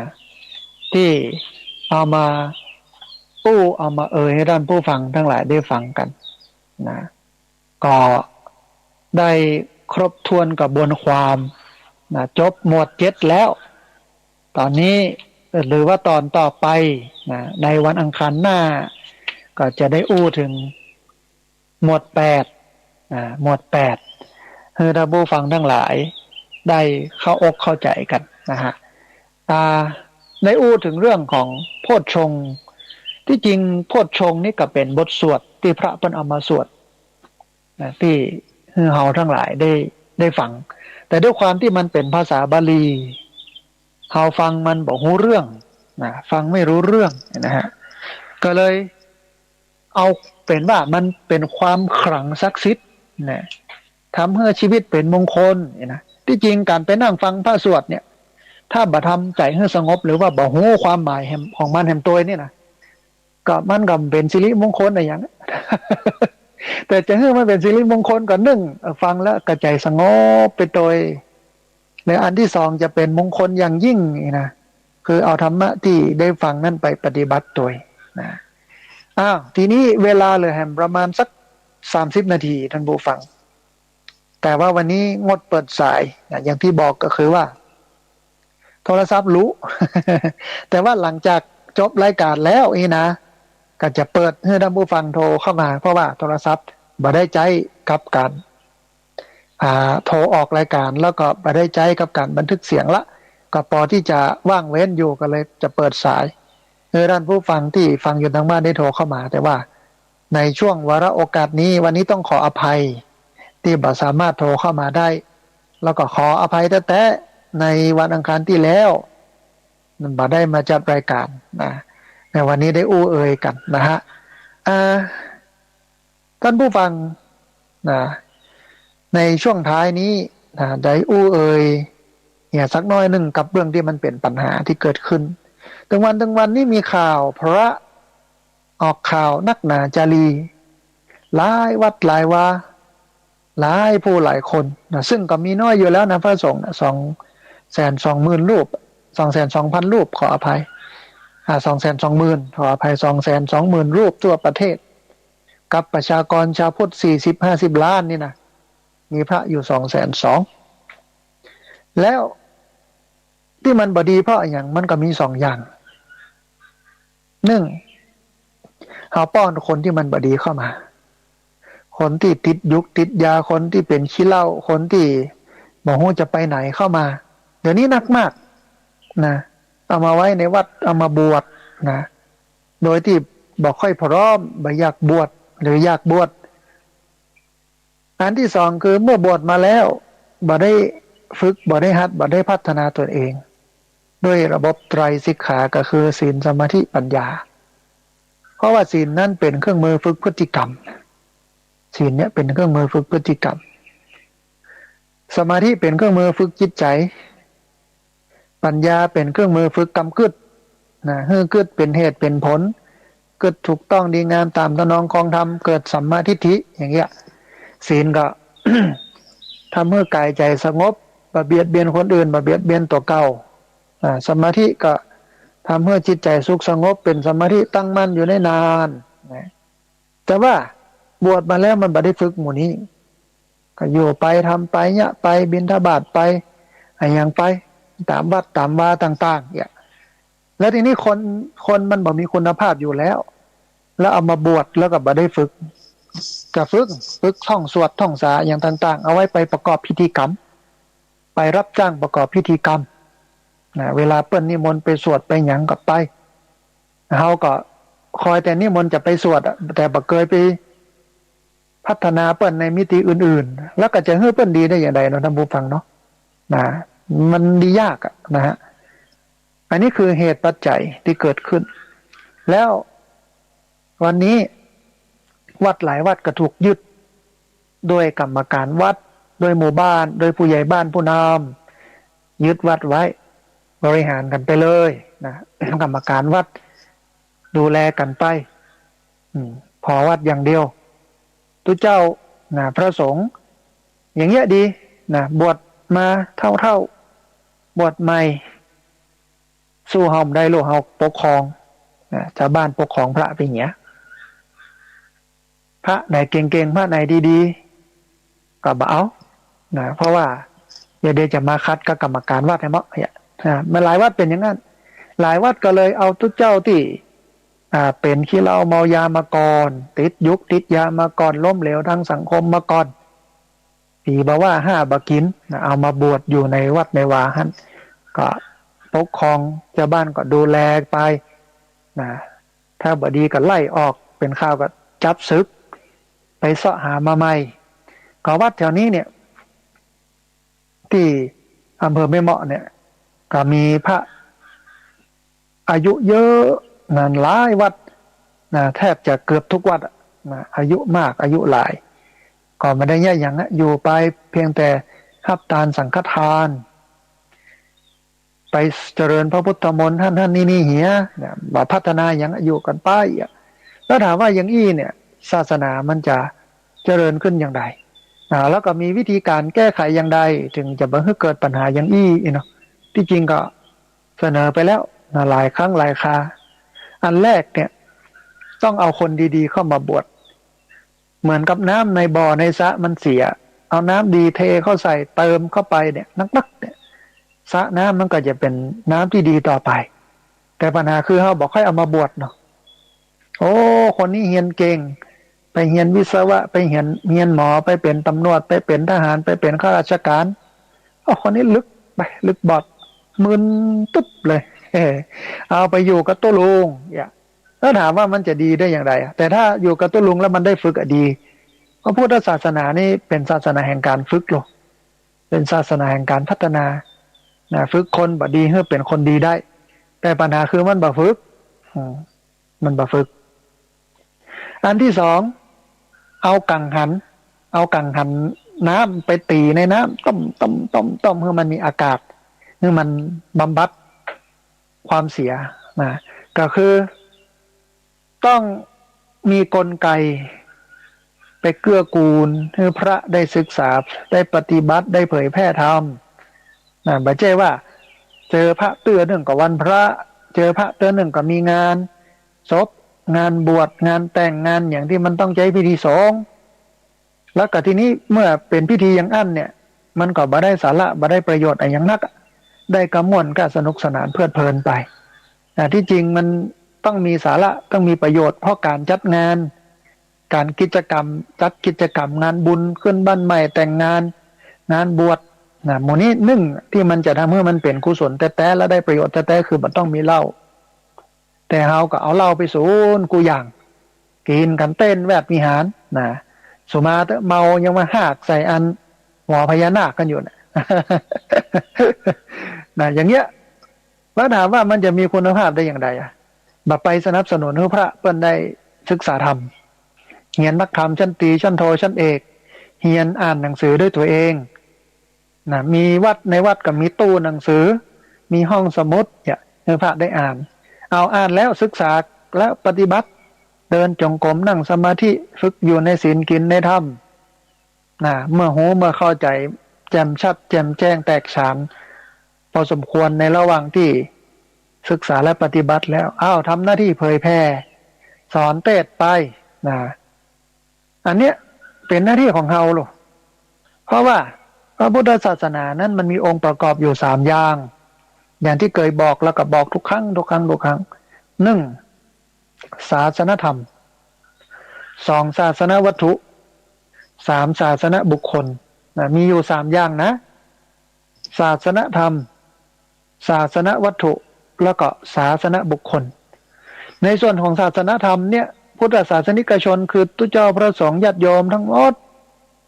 ที่เป็นพุทธศาสนิกชนเนี่ยอันแรกที่ควรปฏิบัติต่อศาสนธรรมคือศึกษาเหี่ยก่อนว่าพระพุทธเจ้าเป็นสอนอะไรอย่างแต่ที่แน่ๆเนี่ยสอนเป็นเหตุเป็นผลแน่นอนไอ้อย่างที่มันนอกเหตุเหนือผลอัศจรรย์พันลึกอิทธิฤทธิปาฏิหาริย์ดลบันดาลเสกเป้าบ่มีในพระพุทธศาสนาตั้งข้อสังเกตตั้งฐานนี้ไว้เลยเป็นการหลอกลวงแต่ปัญหาคือชาวพุทธส่วนใหญ่ชอบอย่างอ่านไปให้เปิ้นหลอกลวงเดี๋ยวก็จะมีเน้นคำ2เน้นคำ3เน้นคำ4ขึ้นมา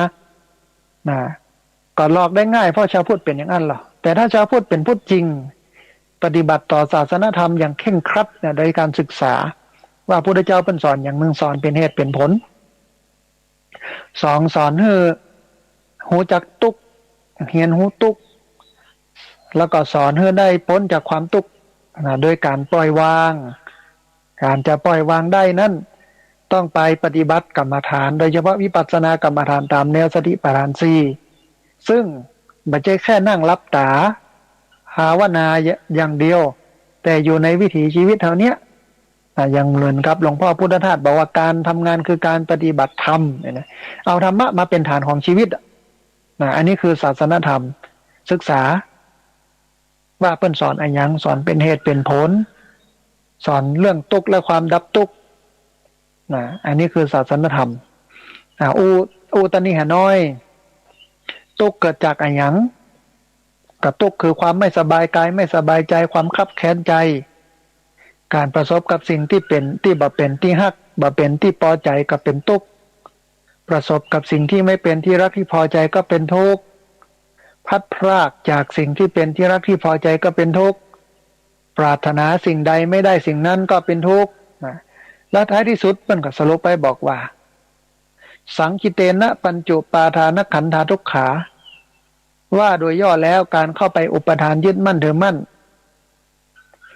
ว่าเป็นตัวเฮาว่าเป็นของเฮาทุกอย่างเป็นชิ้นเป็นอันเป็นดินเป็นตัวเนี่ยมันนำมาซึ่งความทุกข์มันเป็นรากเหง้ามันเป็นสาเหตุหลักของความทุกข์ทีนี้ปล่อยวางได้กับทุกข์ปล่อยวางได้กับทุกข์แต่จะปล่อยวางได้ต้องมาปฏิบัติวิปัสสนากรรมฐานตามแนวสติปัฏฐาน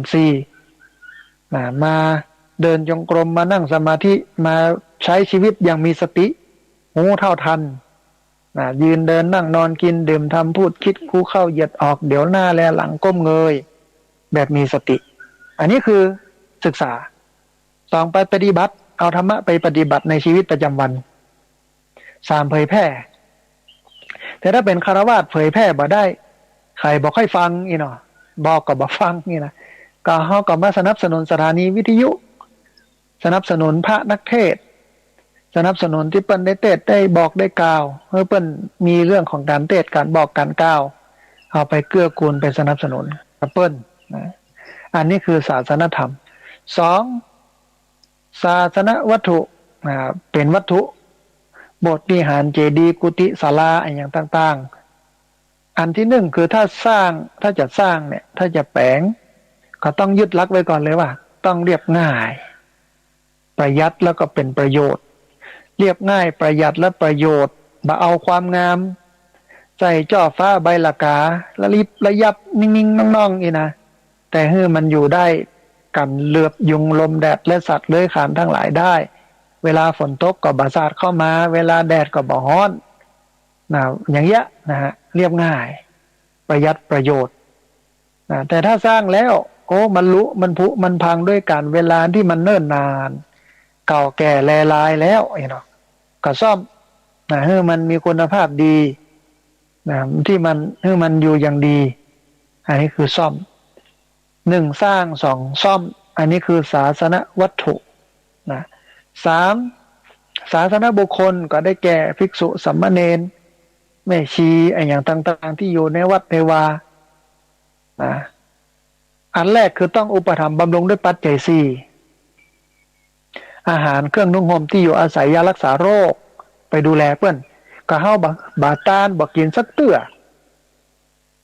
แต่เวลามีข่าวพระบดีก็ด่าอย่างเดียว ก็กินกระต้านกันห้องอย่างตะวาเนี่ยมีพระ1รูปมาศึกลูกศิษย์มาศึกลาสิกขาก็บอกว่าจะไปละวัดละวาเนอจะไปลืมวัดลืมวาเฮาใหญ่เฮามีอันหยังก็ย้อนวัดเนาะใส่บาตรทำบุญกึดถึงวัดกึดถึงวาประจำทำความดีความงามไว้อยู่กับวัดกับวาอยู่กับศาสนาก็เน้นย้ำเพื่อเปิ้นอย่างนั้นก็ต้องไปดูแลพระภิกษุสามเณรด้วยปัจจัย4อาหารใส่บาตรไปถวายเพลแต่ถึงวันนี้เฮาลืมห้ามสนใจจะใส่บ่ใส่บ่พระก็อยู่ส่วนพระเฮาก็อยู่ส่วนเฮาเวลาเปิ้นบ่ดีเฮาก็ด่าสึกก็ไปเหียแต่เฮาก็บ่เคยมีส่วนร่วมในการป้องกันในการแก้ไขในการเนี่ยอย่างสักอย่างเนี่ยอาหารเครื่องนุ่งห่มเอาไปตาเนื้อเปิ้นได้นุ่งห่มผ้าไตรต้องดีต้องต้องดูไซส์ว่าเปิ้นใส่เบอร์อันหยังสีอันหยังสบงจีวรสังคติผ้ารัดอกผ้าประคตผ้าอังสะอันนี้ให้เปิ้นไปซ้อไปหาเอาคนเดียวพ่องบ่มีก็ใส่ก็บ่มีใส่ก็ขมอมขมแมมอยู่หั่นนะฮะที่อยู่อาศัยอย่างที่บอกบ่มีก็สร้างให้เปิ้นสร้างก็ซ่อมพอกอย อันนี้ที่อยู่อาศัยสุดท้ายยารักษาโรคยารักษาโรคนี่ไม่ใช่แค่ซื้อสังฆทานยาเอาไปตามนะเปิ้ลนะแต่พอว่าเปิ้ลจะไปห้องยาวันนี้ขับรถไปส่งเปิ้ลต้องดูแลสุขภาพต้องใจแพมเพิร์สต้องเป็นผู้ป่วยติดเตียงพระเป็นผู้ป่วยติดเตียงก็ต้องไปพ่อไปกอยนะดูแลอันได้ยินตะวาเนี่ยได้อู้กันกับลูกศิษย์ก็บอกว่าเนี่ยพระบางรูปแก่ตัวมาแล้วก็บ่มีไผดูแลจำเป็นญาติต้องเอาไปดูแลที่บ้านทีนี้เมื่อญาติเอาไปดูแลที่บ้านก็ต้องซื้อเพราะว่ามันบ่สะดวกคนที่ดูแลมันเป็นไม่ยิงไปอยู่บ้านเป็นปี2 ปี3 ปีจะพัดจะผูดได้หายขึ้นมาซึกไปแล้วนะได้หายมาก็ยังมาบวชก็มันยังได้อยู่เนี่ยอันนี้คือที่จะต้องดูแลพระอาหารเครื่องนุ่งห่มที่อยู่อาศัยยารักษาโรคพอกอยเปิ้นนะเขาต้องพอว่าเฮาเนี่ยสิ่งเหล่านี้ได้สมบูรณ์แค่ไหนอันที่สองนะอย่างที่บอกคือเกื้อกูลสนับสนุนให้เปิ้นได้ศึกษาและปฏิบัติธรรม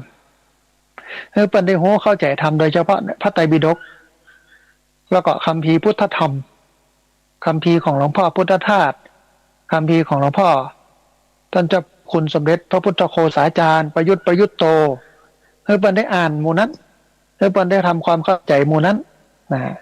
ให้เปิ้นได้ศึกษาสนับสนุนให้เปิ้นได้เผยแพร่อันนี้เป็นองค์ประกอบที่เราควรทำในฐานะที่เป็นพุทธศาสนิกชนนะไม่ใช่ว่าข่าวพระออกมาก็มาด่ากันเตื้อโจมตีกันเตื้อมีแหมปะเลอะแต่ที่จริงก็ต้องยอมรับว่าในวงการสงฆ์มันก็มีทั้งดีมีทั้งชั่วที่ชั่วนักก็มีปะเลอะนะที่ดีก็มีปะเลอะแต่ว่าเราทำหน้าที่ของเราหรือยังตอนนี้ปัญหามันอยู่ตรงนี้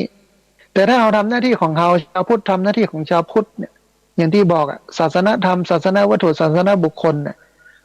มีหน้าที่มีหน้าที่ปฏิบัติต่อศาสนาเหล่านั้นมันก็บีบมันก็คัดมันก็กล่าวพระให้อยู่ในร่องในรอยมากขึ้นแต่เพราะชาวพุทธมันเพิกเฉยบ่สนใจใยดีจะเป็นจะได้มั่วบ่สนเนี่ยยิ่งข่าวออกอย่างอี้หลายคนก็ตัดบุญตัวเองไปมาทำบุญละกับพระกับสงฆ์มาเข้าวัดเข้าวาละมาไหว้พระไหว้เจ้าละที่จริงก็มีนักแล้วก็คนที่ไม่นับถือศาสนาใดเลยเนี่ยเป็นพวกเอทิสนี่กันนักขึ้นแล้วอ่อนรุ่นใหม่เนาะเป็นอย่างนั้นนักขึ้นนะฮะหลายผู้หลายคนบาเอาวัดบาเอาวาบาเอาศาสนานักขึ้นก็เพราะข่าวอย่างนี้ออกบ่อยก็เลยเสื่อมศรัทธาในตัวพระอันนี้คือกลไกที่มันจะสามารถที่จะช่วยพัฒนาคณะสงฆ์เป็นกิจลักษณะที่จริงก็เสนอออกสื่อนี่แหละโดยเฉพาะสื่อทีวีนะเคยเสนอหลายปีละออกทีวีเรื่องของการปฏิรูปการปกครองมันมีสังฆสภามีสังฆมนตรีคณะสังฆสภาตำบลนะตอนนี้ตำบลก็ดีอำเภอก็ดีจังหวัดก็ดีภาคก็ดีหนก็ดีก็อยู่ในมือคนคนเดียวเจ้าคณะตำบลเจ้าคณะอำเภอเจ้าคณะจังหวัดกับเลขาเพื่อนเหี้ยการจะไปดูแลพระทั้งหมดในอำเภอในตำบลในจังหวัดมันบ่ทั่วถึงมันต้องมีสังฆสภาตำบลเป็นคนดูแลแล้วก็มีคณะที่เป็นคนดูเรื่องวินัยเหมือนกับตุลาการมีบริหารมีตุลาการทวงดุลอำนาจกันไว้ฝ่ายบริหารกับบริหารไปตุลาการกับตุลาการดูแลกันไปวินัยทรก็คือมีระบบเหมือนสมัยตะก่อนที่เคยเอามาใช้เตือนนึงแล้วก็ถูกยุบไปละนะฮะเนี่ยมันสามารถที่จะกระชับพระสงฆ์อยู่ในร่องรอยแห่งธรรมะแห่งวินัยได้นักขึ้นดีขึ้นแต่ถึงวันนี้มาได้เป็นอย่างนั้นมันก็ไปเรื่อยๆระบบที่เป็นอยู่เนี่ยมันใจไม่ได้ผลวันก่อนเลขาเจ้าคณะมาหาก็บอกว่าเนี่ยพระอาจารย์ จะอบรมไวยาวัจกรพอดีตั้งจังหวัดเป็นจะอบรมขอชื่อไวยาวัจกรเนาะก็เฮือชื่อมันไปแล้วก็อู้กันอาตมาก็บอกว่าที่จริงไวยาวัจกรนี่มันจะแบบเป็นเรื่องบอกหูเรื่องหูเล่าอย่างนั้นบัได้จบบัญชีมาด้วยซ้ำเพราะกายาวัจกรเป็นเจ้าพนักงานตามกฎหมายรองรับนะแต่ว่าเขาก็เอาไข่ไปเป็นไวยาวัจกรแล้วก็กรรมการวัดกับบอกหูเรื่องที่จริงวัดเนี่ยโดยเจ้าอาวาสกับไวยาวัจกรเนี่ยมีหน้าที่หลักในการดูแลกรรมการนี่มาทีหลังบ่มีก็ได้มีก็ได้นะฮะแต่เจ้าอาวาสกับไวยาวัจกรนี่ต้องเน็ตก็เลยบอกว่ามันต้องมีคณะกรรมการคณะบริหารฝ่ายการเงินที่จบบัญชีมาโดยตรงแล้วก็มีทนายความประจำมีทนายเป็นที่ปรึกษาเนี่ยอย่างจะได้ถูกก็คือเนี่ยให้มันเป็นองค์กรวัดนี่เป็นองค์กรเพราะว่ามันเป็นนิติบุคคลโลกทำเมื่อมันเป็นประโยชน์อย่างเงี้ยวัดเนี่ยสตงบ่สามารถจะตรวจสอบได้ถ้าบัใช้เงินที่มาจากรัฐนะฮะก็เป็นองค์กรเป็นนิติบุคคลมันก็เหมือนเอกชนอย่างนึงแต่อยู่ภายใต้การกำกับของสำนักพุทธของมหาเถรสมาคมซึ่งระบบที่เป็นอยู่เนี่ยมันบ่สามารถที่จะตอบสนองคือเกิดการพัฒนาของพระพุทธศาสนาได้ก็มันก็จะแย่ลงก็มีการปฏิรูปนะการปฏิรูปแต่มันยังบ่เข้าถึงเตื้อยังบ่เข้าเส้นเข้าสายมันบ่สามารถที่จะนำมาปฏิบัติได้จริงนะเพื่อเกิดได้มรรคได้ผลมันก็เป็นปัญหาอย่างเงี้ยแล้วก็จะมีนักหลายที่จะเป็นปัญหานะที่จะออกข่าวที่จะอย่างแต่ว่าเอาละเมื่อเป็นอย่างนี้เนี่ยเฮาก็เป็นชาวพุทธด้วยความเป็นพุทธเนี่ยเฮาก็บ่ได้เสื่อมจากศาสนาการทำดีทำชั่วมันเป็นเรื่องของบุคคลผิดพลาดบกพร่องทำดีทำชั่วเป็นเรื่องของบุคคลส่วนเฮาก็ยึดพระธรรมยึดคำสอนยึดข้อปฏิบัติเอามาปฏิบัติอย่างวันนี้ก็อู้ถึงเรื่องโพชฌงค์7เอามาปฏิบัติในชีวิตประจำวันแต่อย่างน้อยเนี่ยศีลสมาธิปัญญา3ตัวนี้เป็นฐานกับการดำเนินชีวิตแบบพุทธเพราะว่าศีลนั้นเป็นเครื่องมือฝึกหัดขัดเกลาพฤติกรรมของตัวเก่ายิ่งมีศีลพฤติกรรมยิ่งดียิ่งน่าฮักอย่างที่เปิ้นสรุปศีลสีเลนะสุขติงยันติสีเลนะโภคสัมปทาสีเลนะนิพุติงยันติตัสสมาสีรังโสทะเย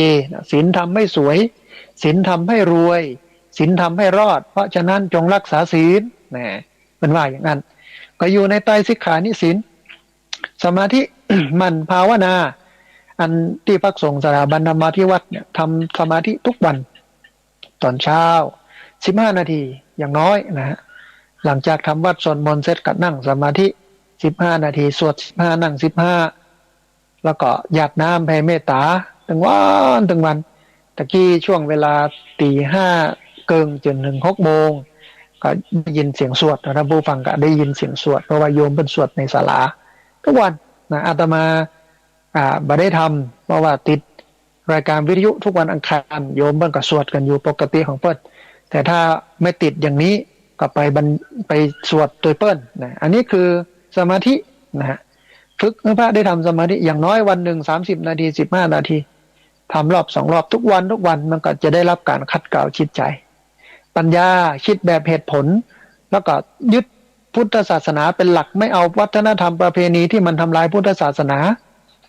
เดี๋ยวนี้วัฒนธรรมก็ดีประเพณีก็ดีหีดหอยต่างๆเนี่ยมันมาทำลายพุทธศาสนาเยอะพุทธศาสนาก็เลยบ่สมบูรณ์ถูกแต่งเติมไปด้วยวัฒนธรรมประเพณีที่มันนอกเหนือจากความเป็นพุทธก็เลยทำให้พุทธศาสนามันบ่สมบูรณ์แบบนะฮะก็ยึดหลักของเหตุของผลยึดหลักพุทธเอาหลักพุทธเป็นหลักอยู่กับพุทธศาสนาเอาพุทธศาสนาเป็นหลักถึงวันนี้เราอยู่กับพุทธก็ไปเอาพราหมณ์โลกอยู่กับพุทธไปเอาผีอย่างเงี้ยมันผสมปนเปกันเป็นพุทธเป็นพราหมณ์เป็นผีไปหมดโดยที่ท้ายที่สุดเนี่ยความเป็นพุทธแทบจะบ่มีเลยถึงวันนี้ดูจากพิธีกรรมประเพณีงานวัฒนธรรมงานอะไรอย่างก็ตามเตอะนะฮะความเป็นพุทธเนี่ยมีน้อยมากแต่ถูกพราหมณ์ถูกผีเนี่ยยึดครองกลุ่มเอาไปหมดแล้วนะพระก็เป็นเพียงผู้ประกอบพิธีกรรมหลายกว่านั้นโยมก็บอกว่าเป็นผู้รับจ้างประกอบพิธีกรรมนะ บ่ได้เป็นพระประกอบพิธีกรรมพระธรรมดานะรับจ้างประกอบพิธีกรรมเพราะนั้นเราต้องคืนความเป็นพุทธเข้าไปในวัฒนธรรมในประเพณีนะความเป็นพุทธจริงกับเนี่ยศีลสมาธิปัญญาไตรสิกขาเนี่ยเป็นรากฐานของพุทธศาสนานะเพราะไตรสิกขาศีลสมาธิปัญญามันจะนำไปสู่ความเป็นพุทธอื่นๆต่อไปแถมเรื่อยๆแต่ถ้าทำบุญศีลขาดนะกินเหล้าเมายานะมันก็จบละเอาเหล้าเอายามาสูบนี่จบละนะฮะสมาธิบ่มีการทำภาวนาปัญญาบ่มีการคิดในเชิงเหตุผลอย่างนี้เนี่ยความเป็นพุทธจะหาได้ที่ไหนมันก็ล่มก็จมไปมันก็ไม่สมบูรณ์นะอันนี้ฝากไว้ให้กับท่านผู้ฟังในภาวะการอย่างนี้เขาก็ยึดธรรมะไว้ท่านผู้ฟังที่มันเป็นหลักดีชั่วเป็นเรื่องบุคคลเขาก็อยู่กับธรรมนี้ไว้จะไปเสื่อมกับคนนะโยมนะอย่าไปเสื่อมกับคนอย่าเสื่อมกับศาสนาศาสนามันบ่เสื่อมธรรมะไม่เสื่อมแต่คนไม่ปฏิบัติธรรมเนี่ยเสื่อมแน่นอนเพราะว่าธรรมะย่อมรักษาผู้ปฏิบัติไม่ให้ตกไปในที่ชั่วถ้าเรายึดถือหลักการอย่างอี้แล้วใครจะเป็นอย่างไรบ่เป็นอย่างไรก็แล้วแต่มันก็มีอิทธิพลบ้างสำหรับพระที่นับถือแล้วเสื่อมไปเสียไปเนี่ยมันก็เป็นเรื่องเสียความรู้สึกเสียจิตใจแต่ว่าเสียความรู้สึกเสียจิตใจเนี่ยอย่างไรเขาก็อย่าเสียธรรมเอาธรรมะเป็นหลักเอาธรรมะเป็นฐานมันทำบุญมันภาวนาตานรักษาศีลเจริญภาวนาไปอยู่กับศีลกินกับธรรมไปแต่ถึงวันเนี้ยสังเกตคนส่วนใหญ่มันบ่เอาเรื่องโมนี้ไม่เอาธรรมเป็นฐานชีวิตก็เลยดำเนินไปแบบสเปะสปะประสบความสุขจริงมั่งคั่งร่ำรวยจริงแต่ความเป็นพุทธไม่มียังทำบุญก็เหมือนกันกับเป็นเรื่องของการเอาหน้าเป็นเรื่องของการโชว์แสดงแต่มันไม่ได้ทำจริงๆอย่างการฮื้อตาลเนี่ยสาระสำคัญจริงๆของการฮื้อตาลก็คือการสละความโลภออกจากตัวเก่าการฮื้อตาลเนี่ยนะมาว่าฮื้อตาลชนิดไหนแล้วแต่อย่างใดเนี่ยเปิ้นมุ่งหมายไปที่สลัดความโลภออกจากจิตใจความโลภออกจากจิตใจแบบบุญจะเกิดขึ้นก็ต่อเมื่อเราสลัดความโลภออกจากจิตใจแต่ว่าเวลาทำบุญทุกครั้งเนี่ยเราได้สลัดความโลภออกจากจิตใจกันก่อนบ่ให้ใจเขาโลภได้ก่อนหรือว่าเราทำบุญไปเพราะเหตุอื่นแต่ถ้าเหตุอื่นมันก็ได้น้อยแต่ถ้าทำบุญไปเพื่อสลัดความโลภออกจากตนเองออกจากจิตใจเนี่ยมันจะเป็นบุญสูงสุดสลัดความโกรธออกจากตัวเองสลัดความหลงออกจากตัวเองบุญมันจะได้สูงสุดแต่ถ้าอธิษฐานทำบุญและอธิษฐานเนี่ยมันได้ไม่ได้ก็เรื่องหนึ่งมันก็เป็นรองไปแต่ถ้าบัสละความโลภออกจากตัวเองมันก็ไม่ได้ตามนั้นไม่ได้สลัดความหลงออกจากตัวเองไม่ได้สลัดความโกรธออกจากตัวเองก็ไม่ได้ตามนั้นแต่มันเป็นการตั้งใจอธิษฐานไว้ในใจว่าจะทำให้มันได้เฉยๆมันไม่ใช่ว่าบุญนั้นมันจะส่งยูให้ได้ตามที่เราอธิษฐานนะแต่ว่ามันจะเป็นพลังใจให้เราไปทำเพื่อให้ได้มานี่คือคิดแบบพุทธคิดแบบเหตุแบบผลคิดบนฐานเหตุผลของความเป็นพุทธเมื่อคิดอย่างนี้แล้วเนี่ยเมื่อรู้อย่างนี้แล้วเนี่ยก็จะเกิดความตื่นก็จะเกิดความเบิกบานรู้ตื่นเบิกบานรู้ตื่นเบิกบานเพราะบ่มีอะไรอย่างมาเป็นกังวลจิตใจสะอาดบริสุทธิ์ก็ถึงวันที่มันเป็นปัญหากันถึงพระถึงโยมเนี่ยก็ย้อนว่ามันทำไม่ถูกวิธีเป้าหมายทำไม่ถึงเป้าหมายทำไม่ถูกจุดถูกเป้าถ้ามาทำให้มันถูกจุดถูกเป้าทำให้ถูกวิธีเนี่ยมันจะเต็มมันจะเปี่ยมไปด้วยบุญมันบุญแล้วก็จะเป็นเครื่องชำระใจให้สะอาดจากความโลภจากความโกรธจากความหลงจะพักดันให้เราได้เข้าสู่ธรรมะของพระพุทธเจ้าที่มันสูงขึ้นไปอันนี้คือสาระสำคัญที่ได้ทำที่เป็นอยู่ที่มีอยู่ตอนนี้เอาละท่านผู้ฟังพอเวลาแล้วจะหมดเวลาสำหรับรายการธรรมาภิวัตน์อันเป็นรายการวิทยุเพื่อการเผยแผ่พระพุทธศาสนาส่งเสริมการศึกษาและพัฒนาสังคมซึ่งวันนี้รับผิดชอบโดยอาตมาภาพพระสาธิตธีระปัญโยผู้อำนวยการสถาบันธรรมาภิวัตน์สถาบันเพื่อเผยแผ่พระพุทธศาสนา ส่งเสริมการศึกษาและพัฒนาสังคม ตั้งอยู่ณที่พักสงฆ์สถาบันธรรมาภิวัตรบ้านศพเตินตำบลศพปาดอำเภอแม่เมาะจังหวัดลำปางนะรายการนี้ออกอากาศทุกวันอังคารในเวลาตี 4ไปจนถึง 7 โมงแม่เจ้าแต่ว่าวันนี้พิเศษนิดนึงท่านอาจารย์พระครูอภิวัฒนวิกรมท่านติดภารกิจนะก็เลยออกตี 5 ถึง 7 โมงแล้วก็บ่มีขั้นรายการนะฮะออกอากาศผ่านทางสถานีวิทยุคลื่นสีขาวเพื่อชาวประชาหลายคลื่นหลายสถานีหลายจังหวัดออกอากาศผ่านทาง Facebook Live ซึ่งเป็นไลฟ์สดของวัดฝ่ายหินสถานีวิทยุวัดฝ่ายหินบันทึกเทปเอาไปออกอากาศผ่านทางสถานีวิทยุเพื่อการศึกษาและพัฒนาอาชีพ Radio Network FM 99.50 เมกะเฮิรตซ์ของวิทยาลัยเทคนิคกฟผแม่เมาะทุกวันศุกร์ในช่วงเวลา 8 โมงไปจนถึง 10 โมงบันทึกเทปเอาไปออกอากาศผ่านทาง YouTube ผ่านทาง Facebook ของอาตมาภาพพระสาธิตธิระปัญโยแล้วก็เพจ Facebook ของสถาบันธรรมาภิวัตรซึ่งท่านผู้ฟังสามารถไปติดตามรับฟังย้อนหลังได้แล้วก็ Copy Link ครับล็อกลิงก์ส่งแชร์เอาไปให้กับญาติธรรมทั้งหลายเพื่อได้ยินได้ฟังกันได้แถ่งตัวในวันนี้เราลากันไปก่อนเดี๋ยวมาปะกันในวันอังคารหน้าสัพพพุทธานุภาเวนะด้วยเดชะอนุภาพของพระพุทธเจ้าสัพพธรรมานุภาเวนะด้วยเดชะอนุภาพของพระธรรมเจ้าสัพพสังฆานุภาเวนะด้วยเดชะอนุภาพของพระสังฆเจ้าสัทธาสุธีพระวันตุเตขอความสุขความเจริญในธรรมจงบังเกิดมีแด่บรรดาศรัทธาสาธุชนทุกคนทุกท่านตลอดกาลเป็นนิจเทินเจริญพร